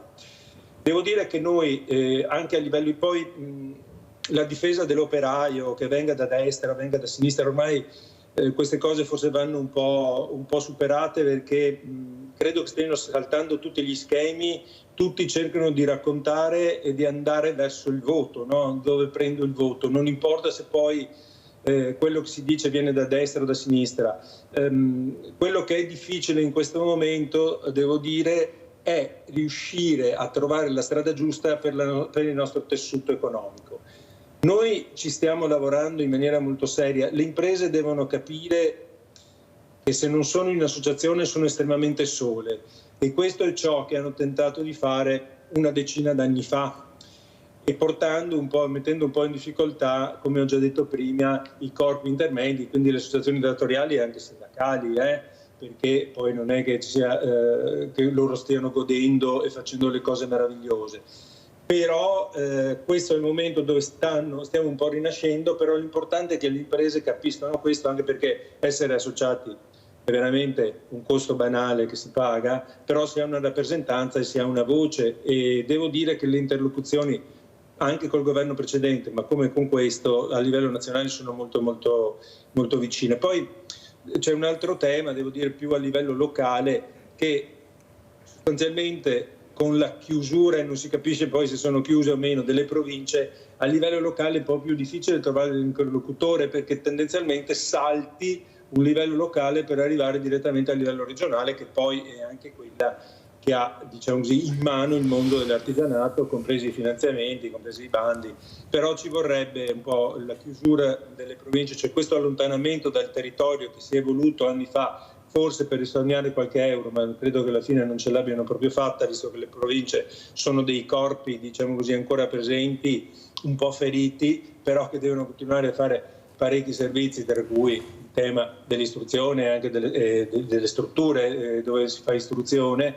Quindi secondo me ci sarebbe un momento di fare una riflessione e riavvicinare la politica e tutto il tema sindacale e di sindacato alla popolazione, anche ricostituendo degli organi pubblici che possono dialogare con velocità e con competenze, diciamo, più finalizzate e più ristrette sul territorio, perché altrimenti si vanno ad affrontare tematiche che molto spesso esulano dall'ambito piccolo territoriale, e quello non viene neanche affrontato perché molto spesso ce ne sono di maggiore importanza, mentre per il singolo cittadino e per la singola comunità la piccola operazione, diciamo così, quella più attinente a se stessa, è in quel momento molto importante. Noi riusciamo a farne fronte, e a volte manca però l'interlocutore politico corretto. Quello è il problema grande, l'ha detto lei, ha chiuso proprio perfetto. Se manca l'interlocutore finale, tutto quello che ho seminato per cercare di raccogliere qualcosa, alla fine non raccolgo niente. Me l'ha detto anche il presidente Boschetto, purtroppo ha detto pubblicamente qui davanti alle telecamere: non siamo ascoltati.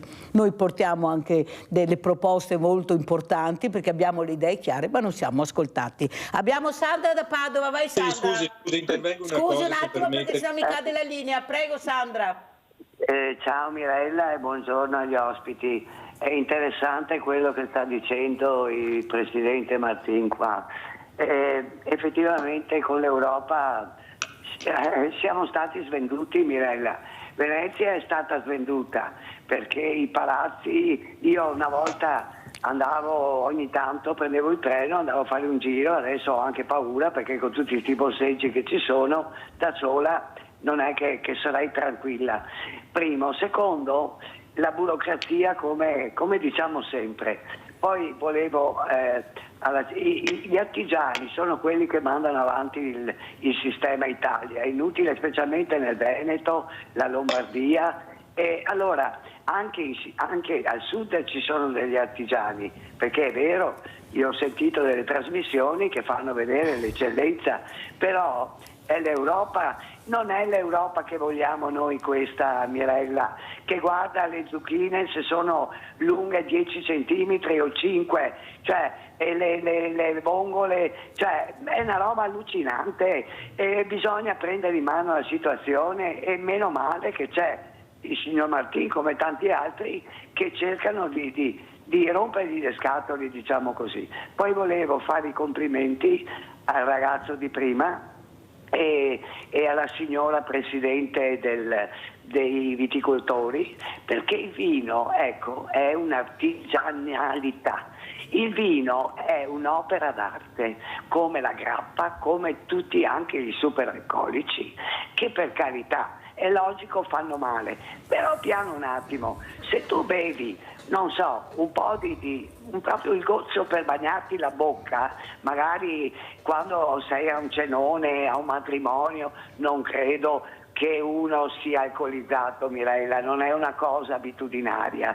Poi è chiaro, ci vuole sempre il buon senso. Grazie Sandra, fammi andare avanti, grazie, perché come vedete ho tanti ospiti questa mattina. Allora io adesso andrei proprio da Stefano Franceschin, presidente Associazione Amici di Diego, che ringrazio di essere ritornato a trovarci, Stefano. Allora raccontaci anche per quelli che non conoscono cos'è questa associazione. Ma come nelle ultime volte ci siamo visti, l'Associazione Amici di Diego è un'associazione che nasce nel 2007 e porta i ragazzi disabili con le carrozzine nelle corse, quindi ho degli atleti volontari che tesserati e atleti veri e propri portano questi ragazzi nelle varie corse. Vediamo anche le foto per cortesia, prego. Corse che abbiamo fatto dalle zone limitrofe fino all'estero. Siamo andati, come ti dicevo l'ultima volta che siamo stati a Monaco, siamo andati a Monaco e l'esperienza estera è stata spettacolare e divertiti tutti. Lo scopo nostro appunto è quello di farli divertire e sorridere nelle varie corse, e chiaramente grazie all'aiuto di atleti veri e di persone che mettono il cuore e non soltanto il risultato, quello di avere un tempo e un risultato definito. E quello che è sempre più difficile è trovare le persone. Io conto su delle brave e belle persone perché ho una cinquantina di atleti che puntualmente ci sono. Abbiamo 2 nuovi, chiamiamoli acquisti, nel senso che abbiamo dei ragazzi disabili nuovi, 2/3, e la terza è un po' più distante, quindi avrà difficoltà ad arrivare da noi, però che non è semplice. Non è semplice. E quindi è una soddisfazione immensa perché siamo arrivati a una ventina di persone, di ragazzi in carrozzina e fortunatamente ho le persone che danno una mano, anche se ce ne fossero di più sarebbe molto meglio. Senti Diego, io quasi tutte le mattine, scusa Stefano, sì, quei nomi io questa mattina ne ho una valanga. Quello che vedo e che dico tutte le mattine, Stefano, è che hanno colpito anche, oltre all'artigianato, gli artigiani hanno colpito anche il mondo del volontariato. Cioè ti sembra normale che il mondo del volontariato deve pagare, deve girare col commercialista, deve sopperire a una burocrazia incredibile nel momento che tu cerchi di dare e soprattutto l'abbiamo visto anche con la pandemia, cosa vuol dire aiutare le persone che non potevano veramente uscire di casa. Noi abbiamo rischiato anche le nostre vite per andare da loro, per riuscire a farle sentire meno sole. Ti sembra che abbiano ricambiato nella maniera giusta? Il presidente Martin diceva forse la politica non conosceva, non sa, non è preparata, ma a fianco hanno persone anche pagate che possono indirizzarli nella maniera giusta, mi sembra. E mi sembra che anche il mondo del volontariato ormai abbia battuto tanti colpi per essere riconosciuto, perché siamo regolarmente iscritti, basta che schiacciano un bottone, hanno poco da dire, ci sono i furbetti, se ci sono i furbetti trovateli tu.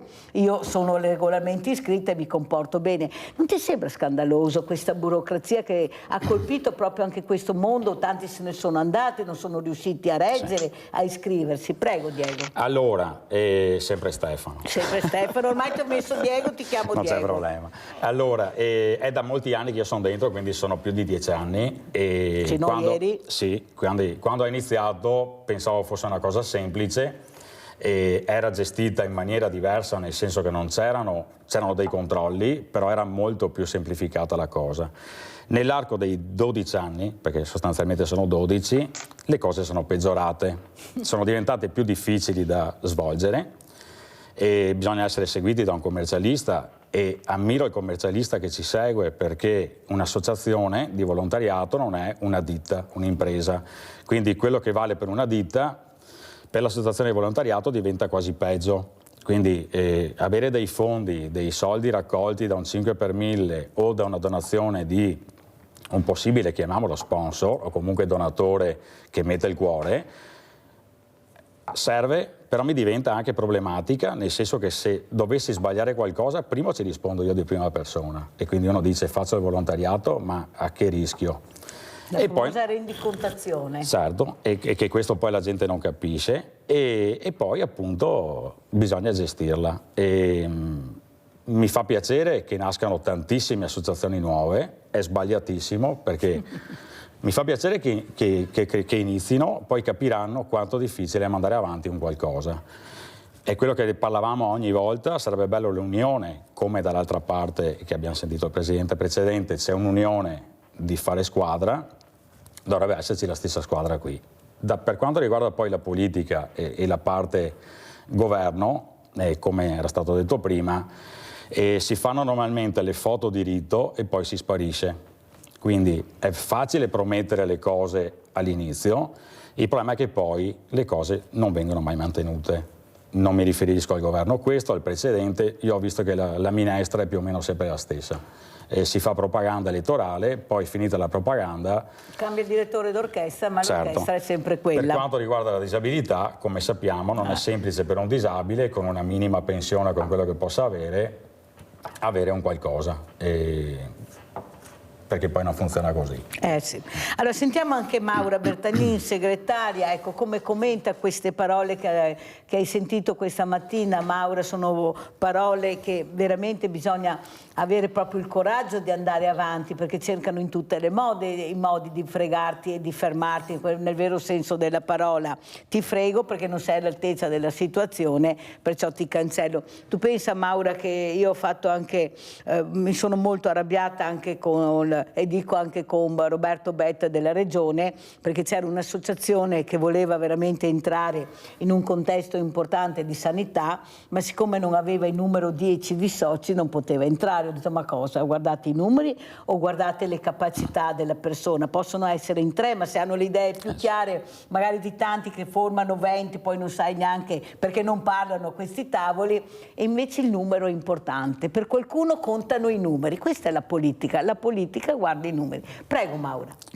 Allora condivido tanto questo discorso che fai sulla complessità che ci viene chiesta a tutti i livelli, a livello del volontariato, a livello lavorativo. Io lavoro nella scuola e sto vivendo proprio la complessità burocratica che tu stai descrivendo. A livello di associazione sì, pensa solo che il 5 per 1000 che noi prendiamo deve essere poi rendicontato, quindi noi dobbiamo dimostrare che quei soldi li abbiamo spesi attraverso le fatture che abbiamo per una certa cosa.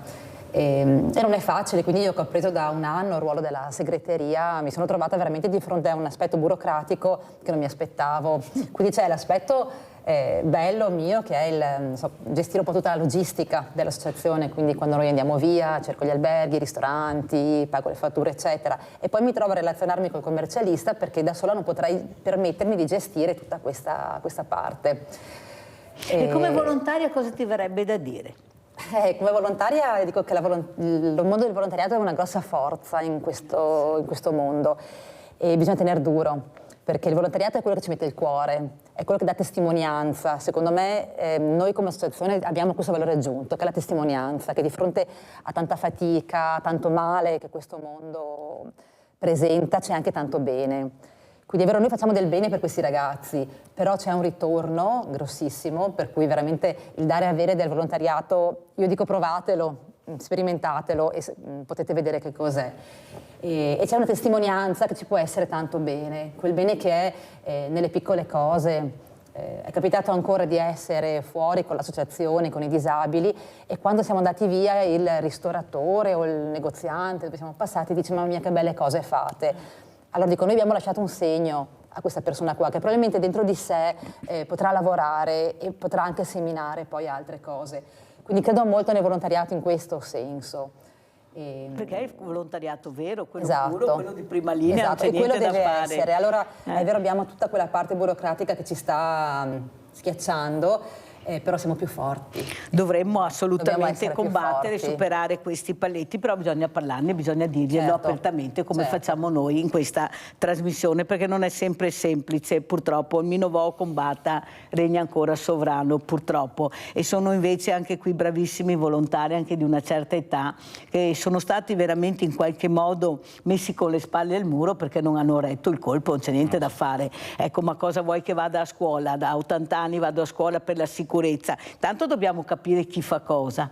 Ecco, perché siamo regolarmente anche con delle assicurazioni, allora possono sempre fare un minestrone, mettere dentro, tu dimmi cosa fai e vediamo il percorso che devi fare, ma non può essere che tutti quanti facciamo tutto e poi troviamo l'anziano a casa morto perché non sappiamo il nome e il cognome e non riusciamo ad arrivarci, questa è la realtà. Allora, Presidente Martin, quello che vorrei chiedere anche a lei ha detto bisogna fare squadra, sì è vero, ha ragione, è quello che si cerca di fare con grande fatica, però poi questa squadra deve anche produrre, deve darmi delle risposte e se giustamente, come abbiamo sentito, alla fine l'interlocutore non ti aiuta, non ti ascolta, ecco, fai fatica poi spiegarlo ai tuoi associati. Io mi iscrivo ma devo avere anche delle cose, abbiamo sentito anche nella Coldiretti cosa è successo, che si sono divisi perché non arrivano le risposte, allora cosa fate? Perché voglio capire. Ecco, come sarà il 2025 secondo lei, Presidente Martin? Il 2025 non credo sarà un anno semplice da gestire. Bisogna capire a livello internazionale cosa sta succedendo, perché dobbiamo sempre tenere presente che anche il mondo della piccola impresa e dell'artigianato, indirettamente e magari in seconda battuta, e quindi magari arriva un po' in ritardo, ma è coinvolto e subisce l'andamento economico internazionale e le difficoltà internazionali che ci sono anche nella logistica e quindi nel trasporto e nella fornitura delle merci, oltre che nel loro reperimento, perché sta un pochino in questo momento, c'è questa rivoluzione, diciamo così, dei mercati, bisogna vedere questo nuovo presidente americano, se quello che dice lo fa e se lo potrà fare. E quindi c'è un attimo di attesa per capire effettivamente cosa succederà. In questa incertezza, e questa incertezza lo si vede anche da quello che sta succedendo col prezzo dell'oro che è in continua ascesa, e quando il prezzo dell'oro sale significa che c'è incertezza a livello economico perché si va nel bene rifugio, no? E quindi questo è un segnale macroeconomico. Per quanto riguarda il nostro Paese, avvicinandoci a noi, tenuto conto queste considerazioni, noi avremo un freno parziale del mondo delle costruzioni dovuto alla fine dei superbonus così tanto maltrattati da questo governo, che devo dire che comunque quando è andato a elezioni per farsi eleggere sapeva che sapeva che ci sarebbero stati dei debiti da pagare, quindi mi sembra un pochino in qualche modo retorico ora gridare al lupo, lo sapevano già da prima, ma ha servito sicuramente al mondo delle costruzioni non solo per sostenersi e per uscire da quella crisi decennale che aveva avuto fino al 2018-2019 e quindi a patrimonializzare un po' e a salvare molte imprese e molti posti di lavoro. Abbiamo due settori che sono in forte difficoltà e li conosciamo, l'automotive e la moda, ma diciamo un po' tutto il mondo della produzione in qualche modo è un po' in difficoltà, legato anche al commercio estero che sta cominciando un po' a declinare. Quindi cosa possiamo dire? Riferendoci anche a qualche intervento che è stato fatto prima, io per esempio sulla microcriminalità non aiuta sicuramente le nostre imprese, l'avevo già detto ma è già stato ribadito, i cittadini come è stato detto prima non vanno neanche a fare la passeggiata per paura a volte. L'altra cosa sono le norme che, come ha detto lei, molto spesso vengono scritte per evitare che qualcuno possa delinquere che più per promuovere la produttività e l'impresa, ed è giusto invece che chi delinque venga colpito non dal Parlamento che deve legiferare, ma dalle forze dell'ordine e dalla magistratura che deve eventualmente valutare, colpire e punire se è il caso, e quindi deve essere un cambio di paradigma. Se noi riusciamo a fare entrare nella nostra mentalità che gli imprenditori non sono disonesti, se fanno profitto fanno il loro lavoro, perché il primo compito di un'azienda è fare profitto, dopo come lo deve reinvestire ne possiamo parlare, però se lavora in perdita crea un danno economico a tutto il settore oltre che un danno sociale, e quindi se ridaremo fiducia al mondo dell'imprenditoria, soprattutto alla piccola imprenditoria, togliendo tutto ciò che si può togliere di inutile che ci gira attorno e che grava in maniera pesante sui costi ma anche sulla voglia di continuare a fare impresa, e questo è un altro tema, c'è il tema del cambio generazionale, ma c'è il tema che molte piccole imprese sono stanche di essere in qualche modo, non permettere di lavorare per compilare documentazione, questo è estremamente importante.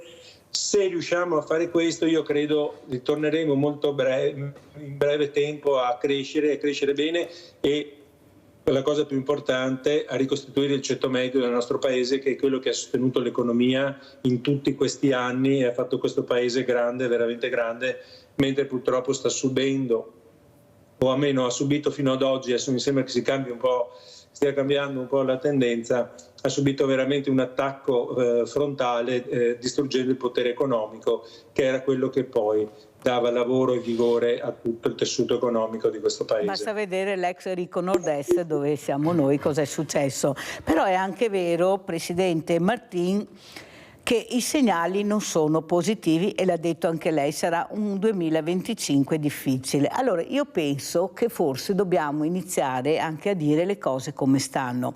Non abbiamo forza lavoro perché abbiamo pochissimi giovani, purtroppo la denatalità si fa sentire, non è che non hanno voglia di lavorare, non ci sono proprio, i numeri non ci sono. Quelli che abbiamo, molti se ne vanno anche all'estero, però c'è una forza lavoro che è arrivata, una forza lavoro che per carità non saprà adoperare i nostri attrezzi, ma lavorare lo sanno. Però non la facciamo lavorare perché noi dobbiamo pagare le cooperative. Noi dobbiamo pagare le cooperative, qua lo dico chiaro e tondo, perché sarei anche stanca di sentire che diamo soldi a queste persone che arrivano, ecco che ogni giorno gli diamo i soldini. No, non è assolutamente così, anzi, andate a vedere se volete, ma soprattutto non capire che c'è questa forza lavoro che potrebbe essere utile in un paese che ha fame di forza lavoro. Non si trovano, non ci sono. Non è vero, non è vero, io ne ho parlato anche con varie associazioni, il problema è che non li vogliono far lavorare, devono stare fermi là tutto il giorno, ragazzi di 16, 20, 30 anni con dei fisici bestiali, perché la natura, proprio grazie a questa fatica anche di sopravvivere in certe situazioni, per fortuna che hanno questi fisici, dico io, però assolutamente, se non hai il cartellino, adesso hanno anche i colori bianco, giallo, rosso, verde, non so alla fine che cartellino devono avere per lavorare, però si tengono fermi là. Allora capisce bene che qualcuno, lo dico anche a Stefano, stavolta te facciamo giusto? Sì, sì. A Stefano, che qualcuno dice ma cosa faccio qua? Mi ribello. Il problema è che nel momento che si ribella hanno il nemico dietro l'angolo, che è la droga, che è un certo business, che è il lavoro nero sommerso. Capisce che forse tutti quanti dobbiamo fare squadra, Presidente Martin, per cercare invece di impiegare questi ragazzi. Ma cosa fanno tutto il giorno là? Perché non li devo mica sfruttare, li devo far lavorare. Tutti hanno bisogno di forza lavoro, i sindaci, tutti quanti. Non parliamo nell'agricoltura, non so, ci vuole la laurea per fare... Ma è possibile che siano tutti delinquenti, stupratori, ladri, quelli che sono arrivati? E perché questa difficoltà? Bisogna fare formazione, ma la formazione la fai anche lavorando, mi sembra, iniziando a capire come lavora, come funziona. Perché vede, Presidente Martin, io ci vado da questi ragazzi, parlo assieme e quello che mi chiedono, come mi vedono, mi dicono fammi lavorare. Ho bisogno di lavorare, sto impazzendo. Prego, Presidente Martin. Guardi, parto prima da un aspetto positivo. Noi, con Sicurform, che è una nostra società a carattere regionale, che si occupa in qualche modo di formazione sul lavoro, proprio è stata fatta un'attività sulla provincia di Treviso e ne abbiamo formati e integrati nelle nostre aziende, non tanti, una dozzina. Però è già qualcosa, poi diciamo così, è il primo passo, come possiamo dire, abbiamo aperto un po' la strada, vediamo se si riesce. Però io sono d'accordo con lei, non sono tutti delinquenti, sono dei potenziali. Cioè se noi non diamo a loro un modo per sopravvivere e vivere in maniera dignitosa e quindi...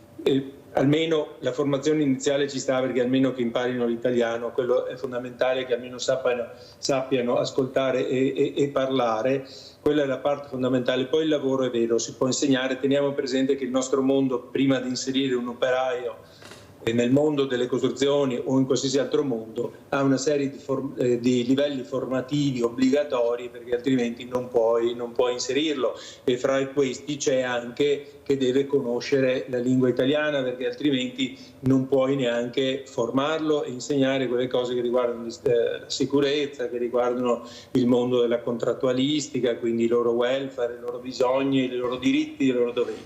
Questa è un'imposizione anche corretta, forse un po' farraginosa a volte, ma comunque ci sta, e quindi serve un periodo formativo medio-lungo.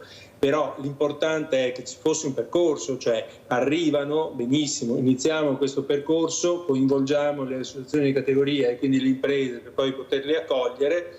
Poi c'è un altro tema, che quando cominciano ad avere un reddito perdono il diritto di stare in comunità, quindi dovrebbero trovarsi un appartamento fuori, l'appartamento fuori costa, non tutti glielo affittano, quindi ci sono delle dinamiche sociali che devono essere affrontate, non possono essere affrontate solo dal direttore. Non se ne parla, Presidente Martini, non se ne parla di questo. Io non so, io forse tra di voi farete i tavoli, ma io non lo sento. Non so, Diego, Maura, sentite quello che sta dicendo il Presidente Martini, perché è importante quello che sta dicendo. Stiamo lavorando, ma dobbiamo anche capire che stanno lavorando, sapere. Mi fa piacere averlo invitato. Stefano, cosa vuoi dire? Che io vedo i classici appartamenti con 30 persone dentro, quindi quel discorso che si tornava da non avere un appartamento, un qualcosa quando avranno un reddito, e quindi il problema è il sistema sbagliato. Queste persone entrano, ma non ci sarà mai una formazione, perché appunto, come dicevi tu, se c'è questa cooperativa che gestisce questo gruppo di persone, io ho un'associazione di disabili, se non avessi i miei 50 soci non potrei andare avanti. E la stessa cosa è la cooperativa, solo che io ho un principio che mi servono queste persone per fare un mio viaggio nel senso di corsa. Dall'altra parte queste persone mi servono per farmi una cassa continua e stabile mese per mese. Quindi... È una cassa anche che rende molto bene, direi io, certo, perché dobbiamo anche dirlo che queste casse rendono molto bene. È chiaro che non dandogli la possibilità di fare qualcos'altro, e probabilmente ci sarà qualcuno che ci marcia in questo, loro rimangono lì e fanno la doppia vita, dentro nella comunità, chiamiamola comunità, e al di fuori andranno a delinquere, perché tanto comunque poi si torna sempre alla giustizia, che non c'è una giustizia effettiva per queste persone se vanno a fare qualche sbaglio. Maura? Un circolo vizioso, purtroppo, se noi non gli diamo la possibilità di... è vero, il lavoro nobilita l'uomo, però se noi non gli diamo questa possibilità di diventare autonomi col lavoro non ce la faranno mai. Però non sta a noi risolverlo, sta a loro, noi lo dobbiamo dire, però sta alla politica a prendere in mano la situazione, fare delle scelte chiare. Però bisogna anche avere il coraggio di parlare, perché se tu non parli, che fai come gli struzzi, metti la testa sotto, perché parlare vuol dire esporsi, vuol dire rischiare, perché ti segano, ecco, sì. E problemi zero, perché tanto qual è il mio problema? Il problema è che ho il coraggio di dire le cose che vedo, perché se parlo è perché so, vado a vedere, sento, ascolto. Hanno poco cibo, non si mangia, cibo buttiamo via, ma non c'è cibo, non mangiano tutto, è come noi andassimo nei paesi loro, non è che mangiamo tutto quello che mangiano loro, perciò anche loro hanno diritto di avere un certo cibo, ad esempio loro mangiano molto la frutta, ad esempio, e frutta non ce n'è, e frutta non ce n'è, però la buttiamo via la frutta, o facciamo arrivare quella marcia, invece di buttarla gliela diamo tanto. Pensate che davanti al Banco Solidale, lo dico sempre, davanti alle telecamere, qualcuno, siccome è l'unico banco solidale all'interno di un ente pubblico in Italia, che è il mio, il nostro, dei Veneti Scacciati da Crisi, qualcuno mi ha detto: cosa vuoi dar da mangiare a quei sacchi a perdere? Allora capisce, Presidente Martini, che faccio fatica a capire quello che lei sta dicendo, perché non c'è la volontà di agire, c'è la volontà di far carte, di compilare carte, di avere cartellini gialli, viola, bianchi, arancione, e di far passare, perché questo è passato il messaggio, che anche il diversamente giovane ha paura, che sono tutti delinquenti, stupratori, attenzione, specialmente la pelle scura. Io ho avuto dei ragazzi dell'Istituto Sansovino, c'era anche una ragazza con la pelle scura e ha detto che siamo razzisti. guai dire questo nome in televisione davanti alle telecamere, perché non lo devo dire se lo vedo? Non saremo tutti, ma ce n'è una bella parte però, perché lo dice questa ragazza e quei suoi compagni che erano qui presenti. Allora, dove vogliamo andare a parare, Presidente Martin? Vogliamo aprire la mente, cercare di capire che c'è un unico cielo e che se forse ci mettiamo tutti assieme con meno rabbia e più accoglienza, forse ce la faremo uscire da questo tunnel terribile del quale stiamo dentro? Prego, Presidente Martin. Sì, guardi, io non è che condivida appieno questo pessimismo, anche perché col pessimismo non si fa molta strada, perché ci si rassegna col pessimismo. Io non mi sono per nulla rassegnato, sono ottimista e non penso che tutti, anche le cooperative, ce ne sono anche di quelle che hanno valori positivi, come quella del presidente Franceschin Stefano, se ricordo bene il nome. Grazie, sì. Sì, perché tu dietro Stefano questa mattina, però c'è anche Diego, bisogna ricordarlo, che bisogna ricordarlo. Prego, Presidente. Ecco, quindi, ed è questo un po', perché altrimenti lascerei anche la mia carica se pensassi di non poter risolvere i problemi, di non poterli affrontare. Invece bisogna avere una buona dose di ottimismo, cercare in qualche modo di incidere, non dimenticarsi mai di quello che sta succedendo. Teniamo presente che noi con Fondazione Moressa, che è una fondazione che proprio fa un'attività, diciamo così, di statistica sull'immigrazione, che ogni anno andiamo o al Senato o alla Camera a Roma a presentare i dati e anche le possibilità di come si potrebbe intervenire per l'integrazione. Quindi siamo effettivamente in prima linea sul tema. Non è vero che non ne parliamo molto spesso. È vero che la percezione comunque è quella che dice lei, anche perché è vero che quando tu cammini la sera e vedi crocchi di 15 persone che passi vicino e non capisci quello che dicono perché parlano un'altra lingua, che magari sono lì, che parlano tranquillamente tra di loro, però hai un'impressione sicuramente negativa perché non siamo noi abituati ancora a questa, diciamo così, presenza, non voglio dire che sia massiccia, ma sicuramente maggiore di molti anni fa, quindi anche una nostra percezione a volte, però è anche vero che il messaggio che riceviamo porta in questo senso, quindi non c'è nulla da fare. L'integrazione poi è una parola che bisogna capirla perché l'ha detta anche lei, cioè integrarli vuol dire che devono mangiare quello che mangiamo noi, ma forse non lo faranno mai, quindi in realtà devono partecipare alla nostra vita sociale con le loro abitudini, perché è corretto, come noi andremo all'estero e magari certe cose non le mangiamo, loro la stessa cosa qua. Quindi questo è un esempio banale, quindi anche il significato di integrazione dovrebbe essere rivisto. Secondo me, torno a quello che ho detto prima, che è stato detto prima, bisogna fare in modo che questi abbiano una vita sociale, una vita dignitosa. Gliela dà un reddito, che non deve essere però un reddito che arriva direttamente o indirettamente dal non lavoro, ma deve essere un reddito che arriva dall'andare a scuola. Se vogliono andare a scuola va benissimo, se vogliono lavorare bisogna trovargli il lavoro e dargli lavoro e cominciare a visto che il lavoro c'è, che non ci manca di sicuro, questa è forse la formazione. Lavorando bisognerebbe accelerare per fare questa formazione. Sa perché sono pessimista, Presidente Martin? Perché l'altro giorno è venuto un esperto di statistiche. Nel Veneto noi come volontariato eravamo ai primi posti. Lo sa che siamo 18esimi? Siamo andati al 18° posto, in certe situazioni anche al 20°.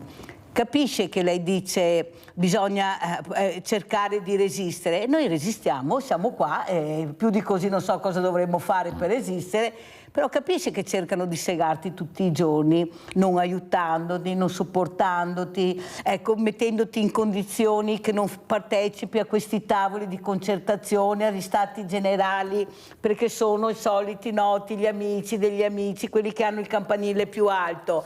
No, non ci stiamo, noi andiamo avanti, però abbiamo anche il coraggio di dire quello che non va. O sbaglio, Stefano? Perché bisogna avere il coraggio di dire, perché è troppo facile dire bisogna essere ottimisti. Sì, ma anche tu però devi diventare ottimista, ma nel senso quello di supportare. Abbiamo Elda da Dollo, vai Elda. Pronto? Sì, prego. Buongiorno, io volevo dire, guardi, ieri ho ricevuto, io sono vedova, abito in casa con 2 figli, una figlia e un figlio, ne ho un altro, è sposato fuori. Mi sono arrivate ieri 6 raccomandate, 6 dell'Agenzia delle Entrate, 2 a me e 2 per ciascuno ai figli qui conviventi. E riguardano, le ho aperte, riguardano allora 3 riguardano un bollo auto del 2015 del mio defunto marito, che è stato pagato, e lo vogliono da me e da ognuno dei miei figli, è stato pagato. Stessa roba per una tassa consorziale del 2017 che è stata pagata e la vogliono stesso ancora da me e dai miei 2 figli. Allora io dico, ma cosa si deve fare? Ci fanno impazzire? Ma capisco se non avessi pagato, ma allora intanto basta che lo chiedi a uno, non puoi chiedere la stessa tassa a 3 persone diverse, è vero? E comunque sono state pagate. Ho provato a parlare con l'Agenzia delle Entrate, lì sì, mi hanno detto, insomma, ho preso appuntamento per andare mercoledì se riesco a Mestre, ma io ho anche una certa età, ho anche un po' fifa andare a Mestre. Adesso vedrò i figli se riescono col computer a combinare qualcosa. Ma perché arriviamo a questo? Non so cosa si può fare. Che vadano a chiedere a quelli che non pagano, agli evasori, agli sportivi che prendono un sacco di soldi e poi hanno le residenze all'estero per non pagare le tasse qua, agli industriali ricchi che trovano 1000 scappatoie per non pagare, ma a poveri delinquenti e operai, e io sono pensionata, ho la minima, ecco, i miei figli sono operai, una tassa. Paghiamo sempre le tasse dal 7,30 all'IMU, tutto. Una tassa che è già stata pagata di 10 anni fa e un'altra di 8, di 7, 8 e la vogliono da 3 persone, da tutte e 3. Ma non lo so, se non ricorri dopo non sai dove vai a finire, ma non è un'esagerazione, ma cosa fanno? Ma dov'è Zaia? Ste robe non dovrebbe permetterle. Come si può fare? Elda, grazie della telefonata, grazie per avere il coraggio anche di dire così non può andare, deve terminare questa storia, ma soprattutto ti prego fatti accompagnare da qualcuno quando vai all'Agenzia delle Entrate, hai te figli, fatti accompagnare da uno dei figli, non andare da sola, ma non perché non devi, è perché è meglio essere accompagnati in queste situazioni, anche perché magari puoi sbrigare più velocemente una cosa che magari giustamente tu dici sono pensionata, magari non sai destreggiarti, perciò vai accompagnata con queste carte che devi avere, tu dici giustamente le ho pagate, perciò sai di avere queste ricevute, queste in mano, e perché funziona così. Chiedilo a noi nel mondo del volontariato le stesse cose, quante volte dobbiamo mandarle, ecco, le stesse identiche cose nel giro anche di 2-3 mesi, 3-4 volte, o sbaglio Stefano? Sì, anche di più. Poi nel mondo del volontariato è cambiata che per avere il 5 per 1000 bisognava, e per essere iscritti al 5 per 1000 bisognava fare una modifica, ora c'è una parte regionale che segue questo percorso che è al di fuori del percorso nazionale del 5 per 1000 e quindi se non vai a fare le procedure sei fuori da quel percorso e per ritornarci dentro è stato un abisso. Questo allora parliamo invece di una cosa bella, parliamo di questo calendario, dai Stefano, questo guardate che bello. Ogni anno noi facciamo un calendario che ci rappresenta, ringrazio chi l'ha poi creato che è Giampiero Ruggeri, un artista in questo, quindi vi faccio vedere solo alcune pagine. Quest'anno di solito noi facciamo un tema a caso, abbiamo inventato alcuni anni fa i ragazzi che erano dei supereroi e quest'anno invece abbiamo messo nel nostro calendario tutte le varie corse maratone, mezze maratone o quello che possa essere con le caricature, scusate, dei ragazzi che fanno parte della nostra associazione. Guardate che bello questo calendario. Quindi un calendario che noi proponiamo ogni anno, quest'anno abbiamo deciso di fare vediamo appunto cosa Venezia, c'è Treviso. A fine anno, vediamo che foto ha messo, andiamo a fine anno, eccola qua. Mamma mia, nero, guardate c'è novembre. Novembre per fortuna. No, è dicembre. Novembre, dov'è dicembre? Siamo veloci così lo mettiamo. Dai, andiamo a vedere dicembre. Allora, novembre. e dicembre.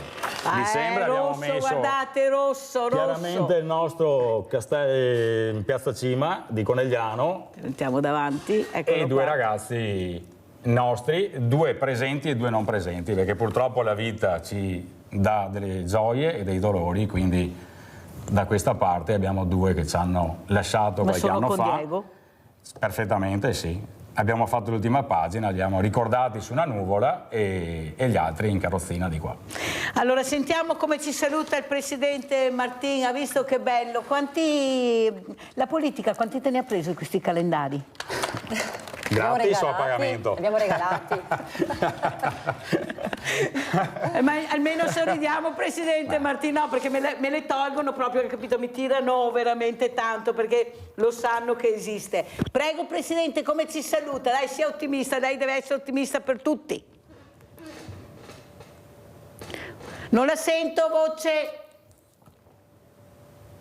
No, il microfono è acceso, mi sente? Adesso sì. Benissimo. Intanto il mondo del volontariato va sicuramente ringraziato e sostenuto.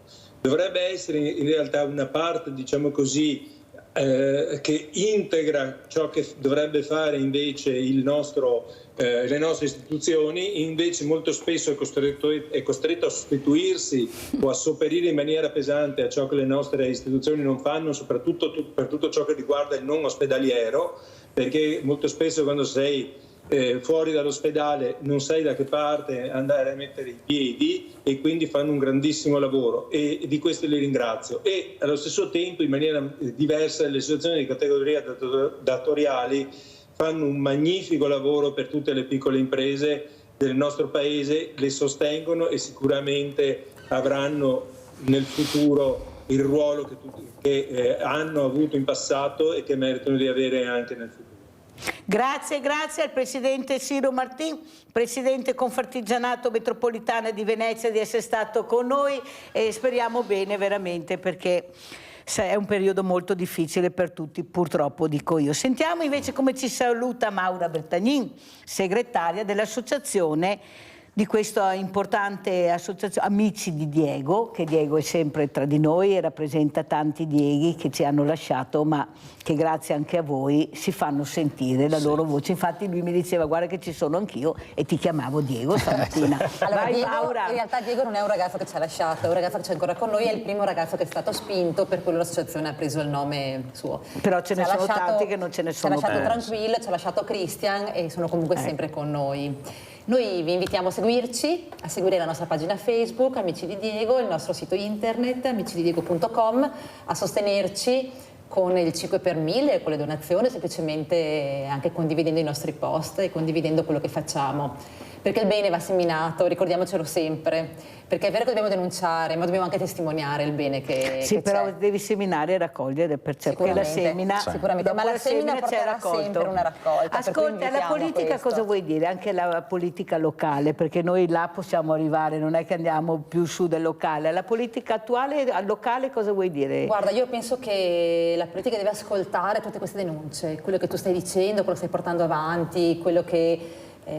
anche tutta questa cosa che tu dicevi delle persone di colore, delle persone che sono arrivate qua con le loro storie, che alla fine sotto lo stesso cielo siamo tutti quanti uguali, tutti quanti vanno ascoltati, devono ascoltare le denunce che partono dal basso, allora veramente si potrà cambiare il mondo. Finché loro saranno alti e andranno avanti con le loro poltrone, i loro tavoli, non potranno cambiare le cose. L'ascolto e l'attenzione al piccolo però noi e alle ci problematiche, saremo, sicuramente sì. Perché la politica passa, il volontario rimane, è là che forse non hanno ben capito che loro passano, sono di passaggio e che ci lasciano tanti di quei soldi da pagare che delle volte, forse se fossero di tasca loro andrebbe anche bene, ma siccome poi dobbiamo pagare noi, perché loro se ne vanno, però i problemi rimangono a noi che dobbiamo pagare. Chi è che paga le fragilità? Quelle che, come è stato detto, chi è che paga alla fine? Quello che non può difendersi, perché quelli alti hanno avvocati, commercialisti, come diceva questa signora che ha chiamato, e io da sola dove vado? Chi è l'avvocato? Quale avvocato? Capite che non ci siamo proprio. No. E lei deve difendersi, è lei che viene colpita. E lei pagherà. Perché è facile prendersela con i fragili, molto difficile prendersela con i potenti. Questa è la politica, purtroppo. Pubblicità.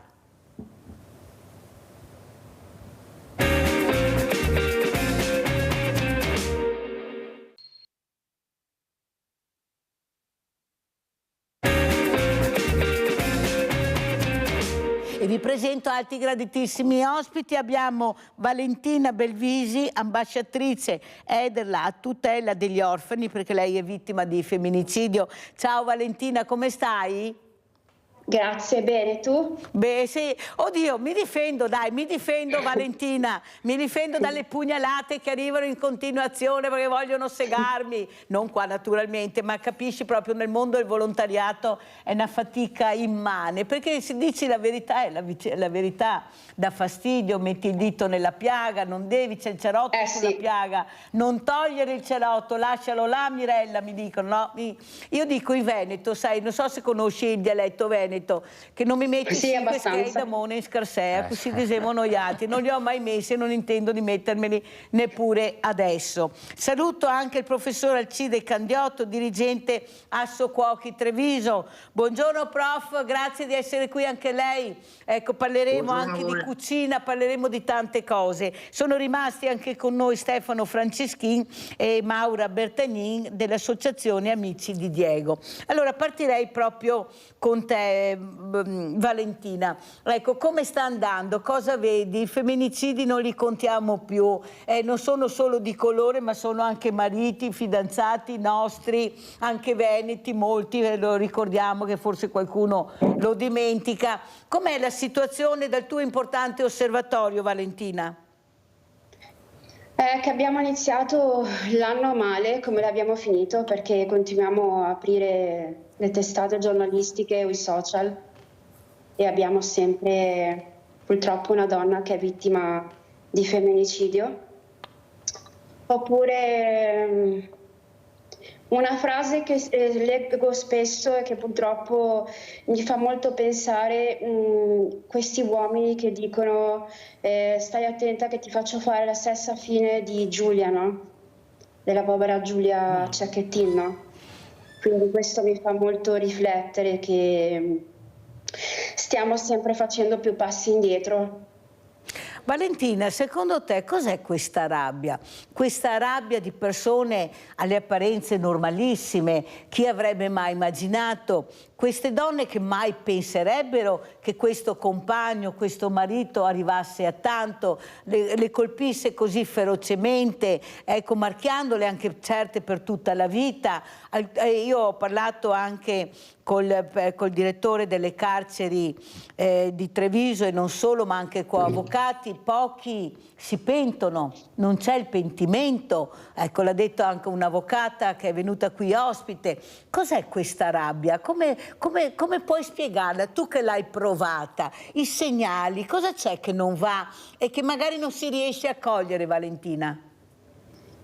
Allora, quando vedono che non hanno più il potere, perché ad esempio mia mamma un mese prima che moriva gli aveva tolto il bancomat a Luigi, che era quello che era mio padre, quindi quando vedono che non hanno più quel potere che avevano prima, quindi la mancanza di potere sia fisica che anche economica, e quando si vedono un grado probabilmente inferiore a noi, anche lavorativamente, vedo anche persone vicino a me che i matrimoni finiscono perché l'uomo si sente inferiore alla donna, e poi fanno ridere le sentenze. E ne abbiamo avuto prova questa settimana di quella donna di Modena che è stata uccisa dal marito insieme alla figlia. Ah, è caduta Valentina? Vediamo se riusciamo, eccola qua. Era andata via prego Valentina. Praticamente gli hanno negato l'ergastolo perché secondo loro è stato portato a farlo. E è una sentenza raccapricciante come quella che è stata data a Luigi quando gli hanno tolto la crudeltà perché non voleva arrecare ulteriori ferite a mia madre quando ho preso 30 coltellate in tutti gli organi vitali. Quindi bisogna partire anche dai giudici perché sono sconvolgenti loro. Tra l'altro Modena era un giudice donna, quindi io mi farei anche qualche domanda lì. Senti Valentina, spiega anche a quelli che ancora non hanno capito il dramma che rimane di voi figli, perché noi parliamo sempre della persona morta, della persona offesa, ma i figli, i bambini, ecco, come vivono questo percorso? Chi li protegge? Chi li ascolta? Chi li accompagna? Pensate che traumi terribili si porteranno per tutta la vita. Eppure, tu l'hai detto, nessuno pensa a noi, di quello che proviamo, di quello che vivremo in futuro. Prego, Valentina. Allora, per mia esperienza personale, io avevo 24 anni 8 anni fa. Quindi mi chiesero semplicemente se avevo da dormire. Dopo è calato il sipario perché Luigi è stato condannato e quindi mi sono arrangiata da sola e da sola sono venuta qui in Veneto perché io sono di Milano e quindi mi sono arrangiata io a trovarmi un appartamento, lavoravo e non riuscivo con le spese, tra poco non riuscivo neanche a mangiare. Poi sono stata fortunata perché qui poi la mia vita è cambiata, ma non è per tutti così facile. Comunque i primi mesi sono stati difficili anche per me, anche perché avevo il lavoro part-time, quindi mantenersi dall'oggi al domani da soli in un'altra realtà, in un altro paese di cui non conoscevo è difficile. E io ho avuto aiuto tramite colleghi di mia mamma dell'INPS e poi tramite le associazioni che ho incontrato verso il mio cammino, però tutto il resto che ci dovrebbe essere è stato assente. Avete capito cosa ha detto? E ti ringrazio, Valentina, di aver detto quello che hai detto. Se io non avessi trovato le amiche di mia mamma, le associazioni di volontariato che mi hanno supportato conoscendole, di me non sarebbe importato niente a nessuno. Eppure tu avevi lasciato un segno nella tua città, nella tua regione, sapevano chi eri, è stato un delitto veramente, un femminicidio terribile che ha avuto anche una risonanza, eppure chi se ne frega. Il padre è stato condannato, che lei chiama Luigi perché lei giustamente dice come fa a essere mio padre una persona del genere, però nessuno l'ha aiutata. Ma noi ci troviamo nella stessa situazione, perché tante panchine che io veramente sono stata una delle prime, molti mi criticheranno a dire cosa serve la panchina se non c'è il dopo panchina. Io guardo la panchina, mi ricordo e dopo dove vado, chi mi aiuta, chi trovo che mi ascolta. Ecco, Valentina. Anch'io sono contro le panchine. Prego, prego, Valentina. Allora, anche per mia mamma sono state fatte 2 panchine. Allora, l'ospedale San Carlo e anche a Pantelleria. Però oltre quello, come ricordo le panchine, bisogna andare anche oltre. E, ad esempio ancora l'isola di dove era mia mamma, Pantelleria, siamo ancora chiusi. C'è stato un altro femminicidio sull'isola e quello che sentivo è che questa donna, perché aveva lasciato il marito, quasi se lo meritava. Ecco, questi sono pensieri dell'oltre medioevo. È uno dei motivi per cui non ho scelto di vivere sull'isola. Avete capito? Quasi quasi se lo merita, quasi quasi guarda com'è vestita, guarda com'è truccata, se la va proprio a cercare, proprio da medioevo. Per fortuna che l'hai detto tu, che non l'ho detto io, perché sennò chissà cosa mi dirà. Però è proprio così. Ma io sono molto diretta, per quello non ci amano, Mirella. Ah, ma non importa, Valentina, noi siamo qui. Non neanche a me. Brava, brava Valentina. Ascolta Valentina, un'altra cosa importante, ecco, ad esempio anche la scuola, ecco, le istituzioni, anche per questi bambini, tu cosa diresti? Perché veramente sono dei traumi terribili. Prego. Io non ce l'ho, cioè nel senso, io della scuola prendo anche di fede, ti spiego perché, no? Perché non possiamo totalmente dare la colpa alla scuola, tutto parte anche da casa nostra, no? Quando succede qualcosa ai ragazzi o alle ragazze, no, i genitori dicono che non sanno niente o danno totalmente la colpa alla scuola, ma l'educazione e certi argomenti vanno affrontati a casa, soprattutto con i figli, no? Quindi le regole. Io a mio figlio gli voglio un bene dell'anima e anche, vabbè, è piccola, 5 anni, l'ho sempre tenuta in braccio, tutto quello che vuoi, però ci tengo che già che è piccolo, che non parli in una determinata maniera o che so che il prossimo anno vada alle elementari, già cominciare a spiegargli determinate cose.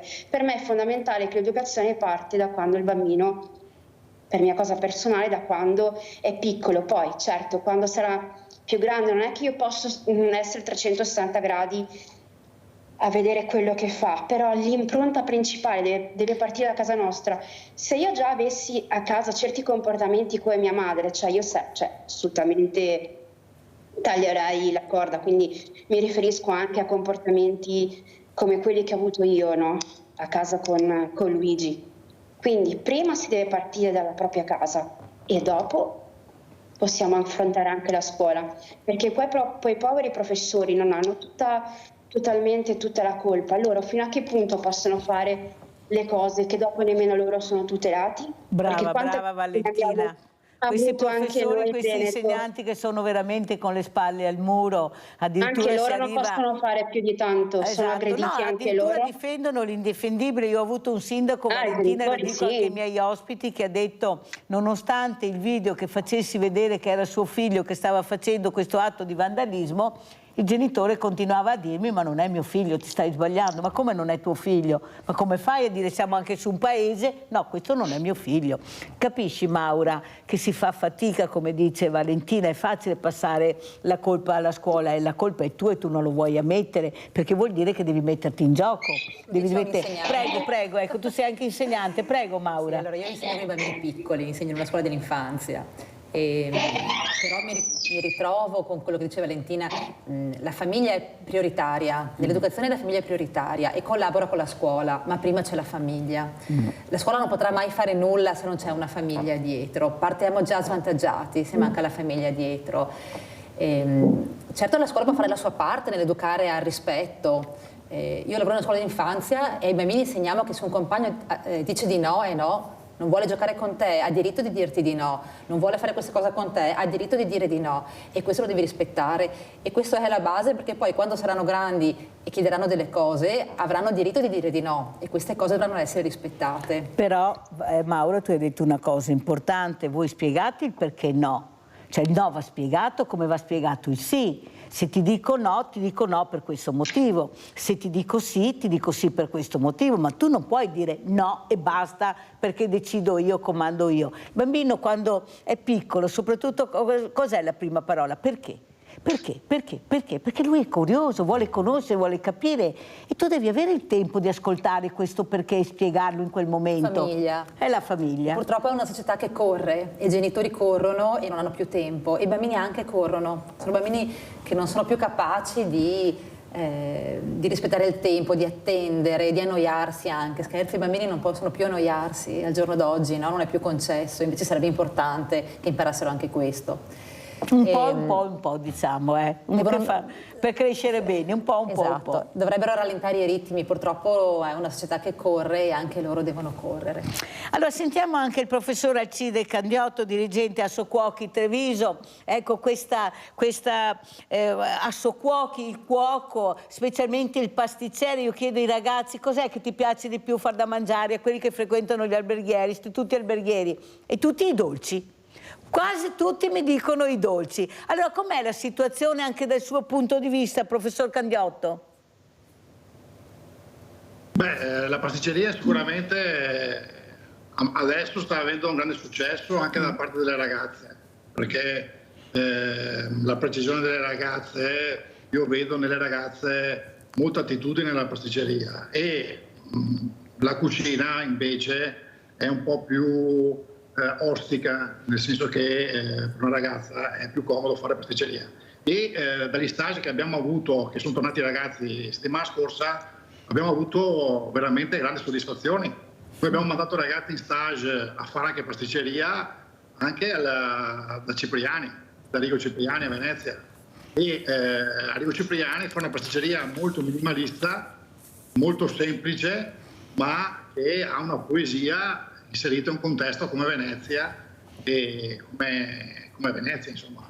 E quindi gli stage hanno dato un parere molto positivo ai nostri ragazzi e sono molto fiducioso per il futuro.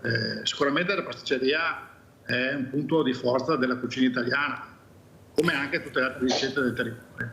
Professor Candiotto, anch'io sono fiduciosa per quanto riguarda questi ragazzi, perché forse voi con i vostri istituti, con questi stage, come ha detto lei, li intrigano.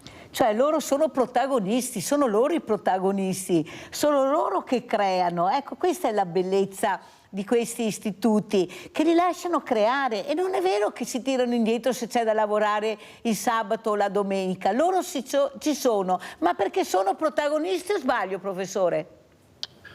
Allora, io una cosa che quest'anno ho notato di più, non so perché magari sto invecchiando, che io sono un po' più sensibile, non lo so, però la cosa che ho notato di più è che i ragazzi sono tornati con una luce, con una luce negli occhi, con un ottimismo diverso, molto più coinvolti e molto più fiduciosi nella loro professione. E come ha detto lei, non hanno fatto 8 ore di stage, hanno fatto, diciamo, qualcosa in più. Ecco. E nonostante la fatica, nonostante gli sforzi, l'entusiasmo era incredibile. Io ho una ragazza che ha fatto Santa Cipriani, che prima era un po' svogliata, è tornata con un piglio completamente diverso, con una voglia di fare completamente diversa, e sono stato molto colpito. Ovviamente anche quegli altri che erano già bravi sono tornati con entusiasmo, però anche i ragazzi che hanno avuto difficoltà sono tornati con una marcia in più, lavorando tanto, questo bisogna dirlo. Sì, però lavorando tanto in un ambiente bello, in un ambiente che ti fa sognare, in un ambiente dove anche ti lasciano creare. Chissà nel momento che creano cosa pensano, magari di lavorare, come ha detto, in questo famoso stellato, e di diventare un numero 1. Bisogna motivarli, e là è il problema grande. Io dico sempre, professor Candiotto, che forse sì, è giusto anche andare nelle scuole a spiegare, ma 6 anni ormai che andiamo nelle scuole a spiegare, forse dobbiamo portarli all'esterno, perché anche qua i dirigenti fanno gli orti e il teatro, ma è tutto all'interno della scuola. Forse questi ragazzi hanno bisogno anche di uscire, anche con questi stage, come dice lei, di staccare la spina in un'altra maniera, non solo quell'ambiente, ma altri ambienti. Cosa dici, Stefano? Sì, sono convinto che indifferentemente, adesso parliamo di pasticceria, ma qualsiasi tipo di istituto, di scuola, sarebbe bene che dedicare quelle ore da fargli fare quello che sarà il lavoro che dovranno fare, il lavoro o professione, quello che possa essere. È sicuramente utile a loro per crescere, per capire com'è il mondo al di fuori della scuola, perché poi io mi ricordo la scuola che ho fatto era una cosa, quando sono poi andato nell'ambito lavorativo mi sono reso conto che le cose erano ben diverse, e quindi avere uno stage, come poi succede in vari paesi esteri, di uscire a fare altro è sicuramente, sì, di fare sempre il tuo settore, però farlo nell'azienda vera e propria è sicuramente una cosa ben diversa. Ecco, che aiuta a crescere e a motivare. Infatti prima il presidente Martin della Confartigianato ha detto: la formazione ne abbiamo formato 12. Noi ci siamo guardati perché sono numeri molto bassi rispetto alla possibilità che abbiamo di impiegare queste persone. Lui ha anche detto: bisogna imparare la lingua. Io ricordo che questi ragazzi, queste persone, minimo sanno 3 lingue, perché è proprio il loro cercare di sopravvivere che devi imparare velocemente, devi capire quello che ti dico. Io lo vedo anche quando parlo con loro, capiscono molto bene, magari non sanno, ma capiscono, perché la vita li ha portati a questo, imparare in fretta. Allora penso che non è il problema della lingua italiana, è il problema se vuoi agire invece di parlare solo, agire. Cosa dice professor Candiotto? Quanto importante è agire? Io vedo anche in questi istituti ci sono tanti ragazzi di tanti colori, sempre sorridenti, sempre in allegria, è quello che vedo. Ecco, perché? Perché quello che trasmettete voi li fate studiare, imparare in maniera allegra, e anche pensando, e poi per arrivare al bello che sono questi posti dove voi li portate. Prego, professor Candiotto. Tornando al discorso di prima, diceva bene lei, nel senso che la scuola è un allenamento, ma poi la partita vera si gioca nel posto di lavoro. Quindi noi possiamo fare benissimo allenamenti, ma se non c'è una vera e propria partita difficilmente riusciamo a capire se stiamo lavorando bene oppure no. Gli stage è una propria vera partita, come anche gli altri eventi che facciamo durante l'anno, e con quelli di prima, già iniziando già quelli di prima, alla DF di fine anno riusciamo a fare un pranzo multiculturale dove i ragazzi sono protagonisti, come diceva appena adesso, e creano i loro piatti del loro paese di origine.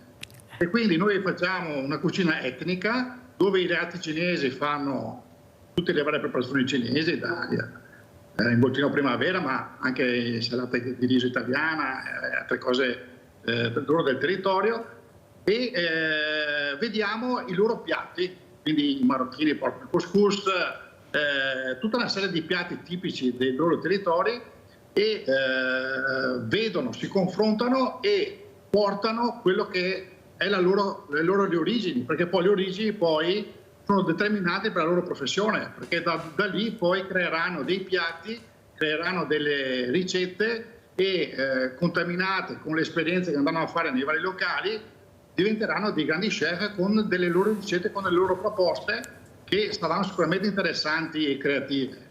Professor Candiotto, devo correre purtroppo perché il tempo è tiranno. Cos'è la creatività? Come riuscite a tirar fuori questa creatività da questi ragazzi? E cos'è che notate per prima cosa quando sono all'opera? Prego.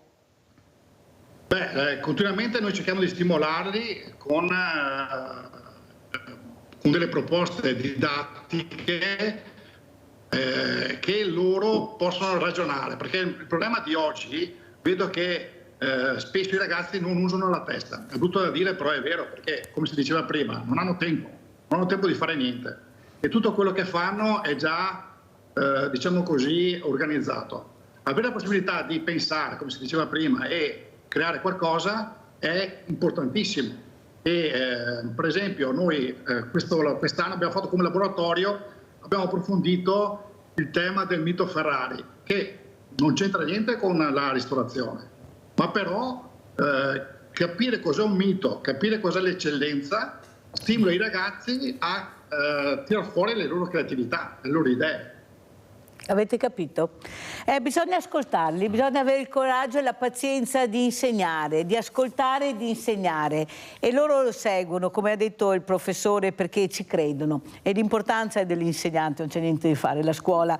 Però professor Candiotto, io dicevo prima anche i miei ospiti, sia a Stefano Franceschin che a Maura Bertagnin, che io non devo essere fortunato ad avere quell'insegnante o quella scuola, io devo avere quello che mi aspetta di diritto, anch'io poter arrivare a fare quello che ha detto il professore. Ecco, devo avere tutte le possibilità per riuscire ad esserci anch'io, ma non è facile, e lo sappiamo poi perché tanti ragazzi prendono, Maura, tante strade sbagliate, lo dico anche a Valentina, che poi li prendi da solo, li gratti e ti fai un po' raccontare, se riesci a aprire questo guscio di noce molto duro, quasi il guscio della noce di cocco, che prima di entrare hai voglia, perché non si fidano, hanno paura. La paura può diventare rabbia, è una difesa che loro adoperano. Valentina, cos'è la rabbia? Quanta ne hai provato tu? Questa difesa, ecco, che veramente ti fa mettere questa noce, devo andare avanti da sola, ma devo farcela, ma da sola, ma è difficile, non tutti ce la fanno, come hai detto tu, Valentina, prego.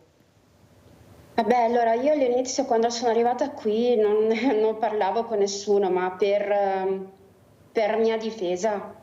Ci sono voluti un po' di mesi prima che mi aprissi con le persone che cominciavo a conoscere qui, insomma, dove abito. Avevi più rabbia o più paura, Valentina? No, paura no, perché comunque una sera me ne è successa una che ho rischiato, che ero da sola. No, paura no, avevo molta rabbia sì verso Luigi, insomma. No, paura no. Ascolta Valentina, è questo bambino che sta crescendo, questo bambino meraviglioso che tu hai, ecco, questi traumi che ti sei portata dentro di te, come farai a riuscire a condividere? Prego.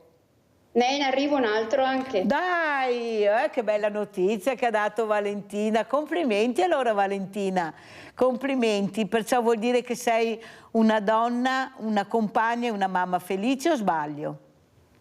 Sì, poi io desideravo tanto non lasciare Leonardo da solo. Io sono figlia unica e insomma secondo me sarebbe stato diverso con un fratello e una sorella. Maura, cosa vuoi dire a Valentina? Tu sei anche un'insegnante. Bravissima Valentina. Grazie intanto della tua testimonianza e della forza che stai dimostrando, perché insomma, penso non sia facile uscire da una situazione così, da un trauma così, per cui il fatto che tu sia qua a parlarne secondo me dimostra una grossa forza. E quindi auguri per questi bambini, per Leonardo e anche per quello che sta arrivando. E non posso che augurarti tutto il bene possibile, guarda, veramente, che la vita ti ha tolto ma ti sta anche dando, per fortuna. Sentiamo anche Stefano cosa vuole dire a Valentina, perché ormai siamo quasi in chiusura. Sì. Immagino sia stata una cosa non semplice, sarà una cosa che avrà tutte le sue conseguenze, nel senso che ci sarà sempre un ricordo e un qualcosa che non va. E mi ricollego a quello che c'era prima, il problema del giorno d'oggi è che non c'è più un dialogo nelle coppie, può succedere, e quindi a volte io dico se le cose non vanno bene è bene separarsi per il quieto vivere, e invece sembra che ci sia questo continuo far del male alla persona che hai a fianco. E complimenti per quello che è riuscita a fare e per quello che sta continuando a fare, quindi un in bocca al lupo che tutto quanto. Senti Stefano, e cosa vorresti dire a quegli uomini che fanno fatica a parlare di questo? Perché noi siamo in prima linea, avete visto cosa hanno fatto queste donne meravigliose, hanno creato associazioni, si sono difese contro tutti e contro tutti, qui abbiamo una testimonianza, l'uomo fa fatica ad ammettere di aver sbagliato, fa fatica a cambiare. Perché questo secondo te? Allora, chiaro, parlo da uomo, dico la mia, io presumo ci siano intanto probabilmente un qualcosa che non funziona dentro, nella testa di questa persona. C'è sicuramente quello che c'è al di fuori, che può esserci la problematica lavorativa o quello che sia, o un qualsiasi altro problema, che c'è chi, perlomeno per quel che mi riguarda, me la tengo serena, cioè mi vivo la mia vita senza dar fastidio agli altri, e c'è chi forse invece la rabbia, e invece di sfogarsela a fare una corsa, quello che sia, la butta in altro modo. E non è una giustificazione, c'è un altro problema, che non c'è poi una giustizia di una pena esemplare, e di conseguenza se questo ha fatto questo a sua moglie, io posso fare la stessa cosa alla mia. È brutto da dirsi, però ho paura che funzioni un po' così. Allora, sono anch'io molto terra a terra. Sentiamo anche il professor Candiotto, voi insegnate a ragazzi, vediamo questi ragazzi e ragazze anche sopra le righe, ma come funziona all'interno della scuola? Ce ne sono tanti, sono pochi, oppure si fa tutto fuori della scuola, poi ci troviamo dietro l'angolo, la scuola deve essere tutto perfetto? Che comportamenti nota? C'è questa rabbia un po' repressa che voi notate? Prego. Per quanto riguarda la nostra scuola, io vedo che i ragazzi sono un po' deboli più che rabbiosi, hanno poca forza, hanno poca resistenza fisica. Questo è dovuto al Covid sicuramente, ma anche dovuto a delle dinamiche di famiglia dove sono molto protetti e i genitori sono molto protettivi. E anche la mancanza di sport, che io mi ricordo ai miei tempi tutti quanti facevamo uno sport, e lo sport educa, lo sport rafforza il fisico ma anche la mente, e venire a scuola e rispettare le regole diventa più difficile, perché non si sfogano a casa. A scuola sono molto agitati, ma allo stesso tempo anche deboli, perché dopo una pratica di 8 ore sono sfiniti. Bisogna, secondo me, trovare un equilibrio migliore su anche lo sport, che nel resto del mondo fa parte della didattica, e molte scuole che hanno una formazione di eccellenza fanno sport al loro interno, quindi le 2 ore di educazione fisica servono fino a là. Bisogna creare un sistema dove c'è sport, dove c'è fatica. Il senso della fatica si sta un po' perdendo. Molti lavori come il nostro, molti vanno deserti perché non è più contemplato un lavoro di fatica, e questo è un problema. Però, professor Candiotto, io ho molti ragazzi diversamente agili per incidenti stradali, per malattia, eppure noi abbiamo visto alle Paralimpiadi quante medaglie hanno portato a casa, e questi sono ragazzi e ragazze, persone che lavorano, che studiano, che dedicano quel tempo che hanno alle discipline che hanno deciso di intraprendere e ce la fanno. Allora forse abbiamo diviso troppo, proprio perché dividi e ti impera, i normodotati da una parte e i diversamente agili da un'altra. Tanto è vero che chiamiamo ancora Paralimpiadi, non so quando finiremo di chiamarli con questo nome. Capisce che questo divide, questo non fa crescere i ragazzi, non sanno neanche cos'è tanto il mondo della diversamente agile, della disabilità, non sanno neppure cosa sono i CEOD. Provi a chiedere a scuola se sanno cosa sono i CEOD, professore, vedrà le risposte che riceverà come ho fatto io, ma addirittura anche tanti insegnanti non lo sanno. Capite che siamo molto lontani da quello che è la realtà del diversamente agile, che siamo noi, che non riusciamo a guardarli con gli occhi giusti, perché gli mettiamo sempre etichette, li abbiamo chiamati coi peggiori nomi, ma li chiamiamo ancora disabili, o sbaglio, Maura? Sì, invece dovrebbe essere la normalità. Io dico non dovremmo neanche usarlo il termine integrazione, se l'integrazione ci fosse veramente, o l'inclusività, che adesso va tanto di moda come termine. Per me, io quando sono entrata in associazione, la cosa prioritaria è stata il condividere ed ascoltare le storie delle famiglie, dove le priorità erano diverse da quelle che erano state le mie priorità fino allora, perché quando hai un figlio disabile oppure una malattia che ti porta ad avere una disabilità, le priorità sono diverse, ma quella è la normalità. E alla fine abbiamo messo insieme le normalità diverse di tutti quanti, come una normalità comune. La quotidianità, esatto, che non è normalità ma è quotidianità che tu vivi. Abbiamo Leone da Trebaselle, che è veloce. Leone, perché sono in chiusura, vai. Ciao Mirella, grazie, saluto i tuoi ospiti. Allora, abbiamo avuto una bambina diversamente agile, come dici tu, che è andata a intervistare il Presidente della Repubblica qualche giorno fa. Sì. E gli è stato chiesto come mai vuole fare la giornalista. E ha detto perché voglio dire le cose come stanno. Allora io spero che ci siano tanti ragazzi e ragazze diversamente agili che vogliono fare i giornalisti, perché io vorrei tantissimo sapere le cose come stanno. Per esempio, come mai che un criminale viene portato in un aereo di Stato, quanto costa un volo di Stato, quanto inquinamento produce un volo di Stato, quanto inquinamento produce andare su Marte, perché sono stanco di sentire che sono le mie mucche che inquinano il pianeta. Qua tutto un inquinamento infernale che nessuno parla. Ciao Mirella, grazie. Grazie a te caro Leone, fai un buon fine settimana a tutti voi. Allora professor Candiotto, come ci saluta e cosa vuole dire? Prego. Ma che il nostro futuro sono i ragazzi, io sono fiducioso come ho detto prima. Se li aiutiamo a crescere, a formare nel modo giusto, io vedo delle grandi eccellenze, vedo dei ragazzi che hanno veramente voglia di far bene, hanno voglia di fare fatica, hanno voglia di diventare dei grandi cuochi, dei grandi chef, e sicuramente qualcuno ce la farà. È chiaro che servirà collaborare tutti insieme, questo sicuramente. E magari inserire anche nella scuola la lingua dei segni, come insegniamo l'inglese, il francese, il cinese, il tedesco, magari insegnare anche a loro la lingua dei segni sarebbe molto importante per avvicinarsi anche al mondo delle fragilità, e forse recupereremo anche tanti ragazzi. Io sono visto che abbiamo anche l'Università della Lingua dei Segni a Ca' Foscari a Venezia, forse qualcuno si dimentica di inserirla, io la troverei molto giusta iniziare anche da queste cose che sembrano banali ma non lo sono per niente, perché tutti possiamo un domani avere dei problemi, e perciò una lingua è importantissima. Una volta ce la insegnavano a scuola, vi ricordate? Sì, è vero. Vi ricordate Sì. che qualcosa si insegnava, si riusciva a capire, poi quello che doveva andare bene cancellato tutto. Allora sentiamo come ci saluta la nostra Valentina Belvisi, che fra poco diventerà mamma per la seconda volta. Sei maschietto o femminuccia? No, tra un mese. Ah, tra un 17. mese, allora ti chiamerò di sicuro. Vai Valentina. Va bene, grazie.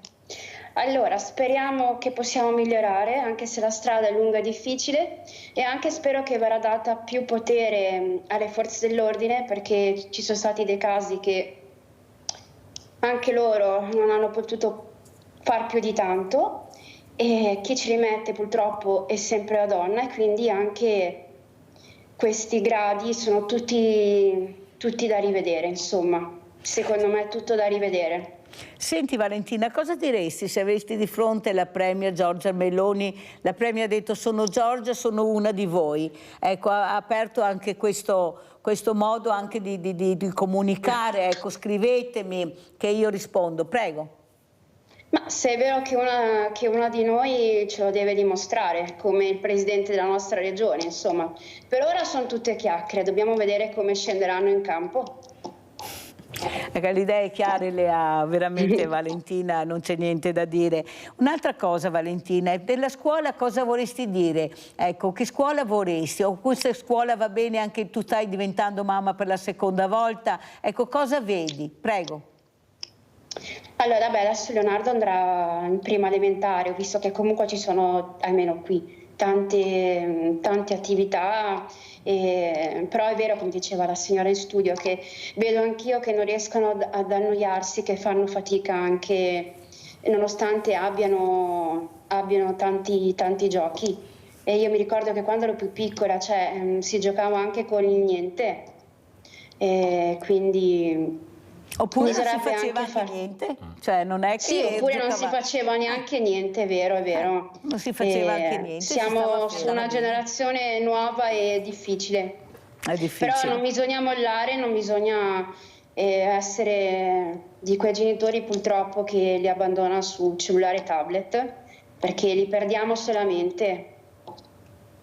Ti ringrazio Valentina, grazie, continua così, sai che qualsiasi cosa noi ci siamo, io ci sono, perciò fammi sapere. Grazie, ci vediamo presto. Grazie cara, quell'ascolto che non hai avuto è doveroso dartelo e perciò qualsiasi cosa sai che non sei più sola e questo è molto importante. Perciò io vi ringrazio e vi lascio con una bellissima musica, andiamo a sentire questa meravigliosa cantautrice, sorpresa, eccola qua.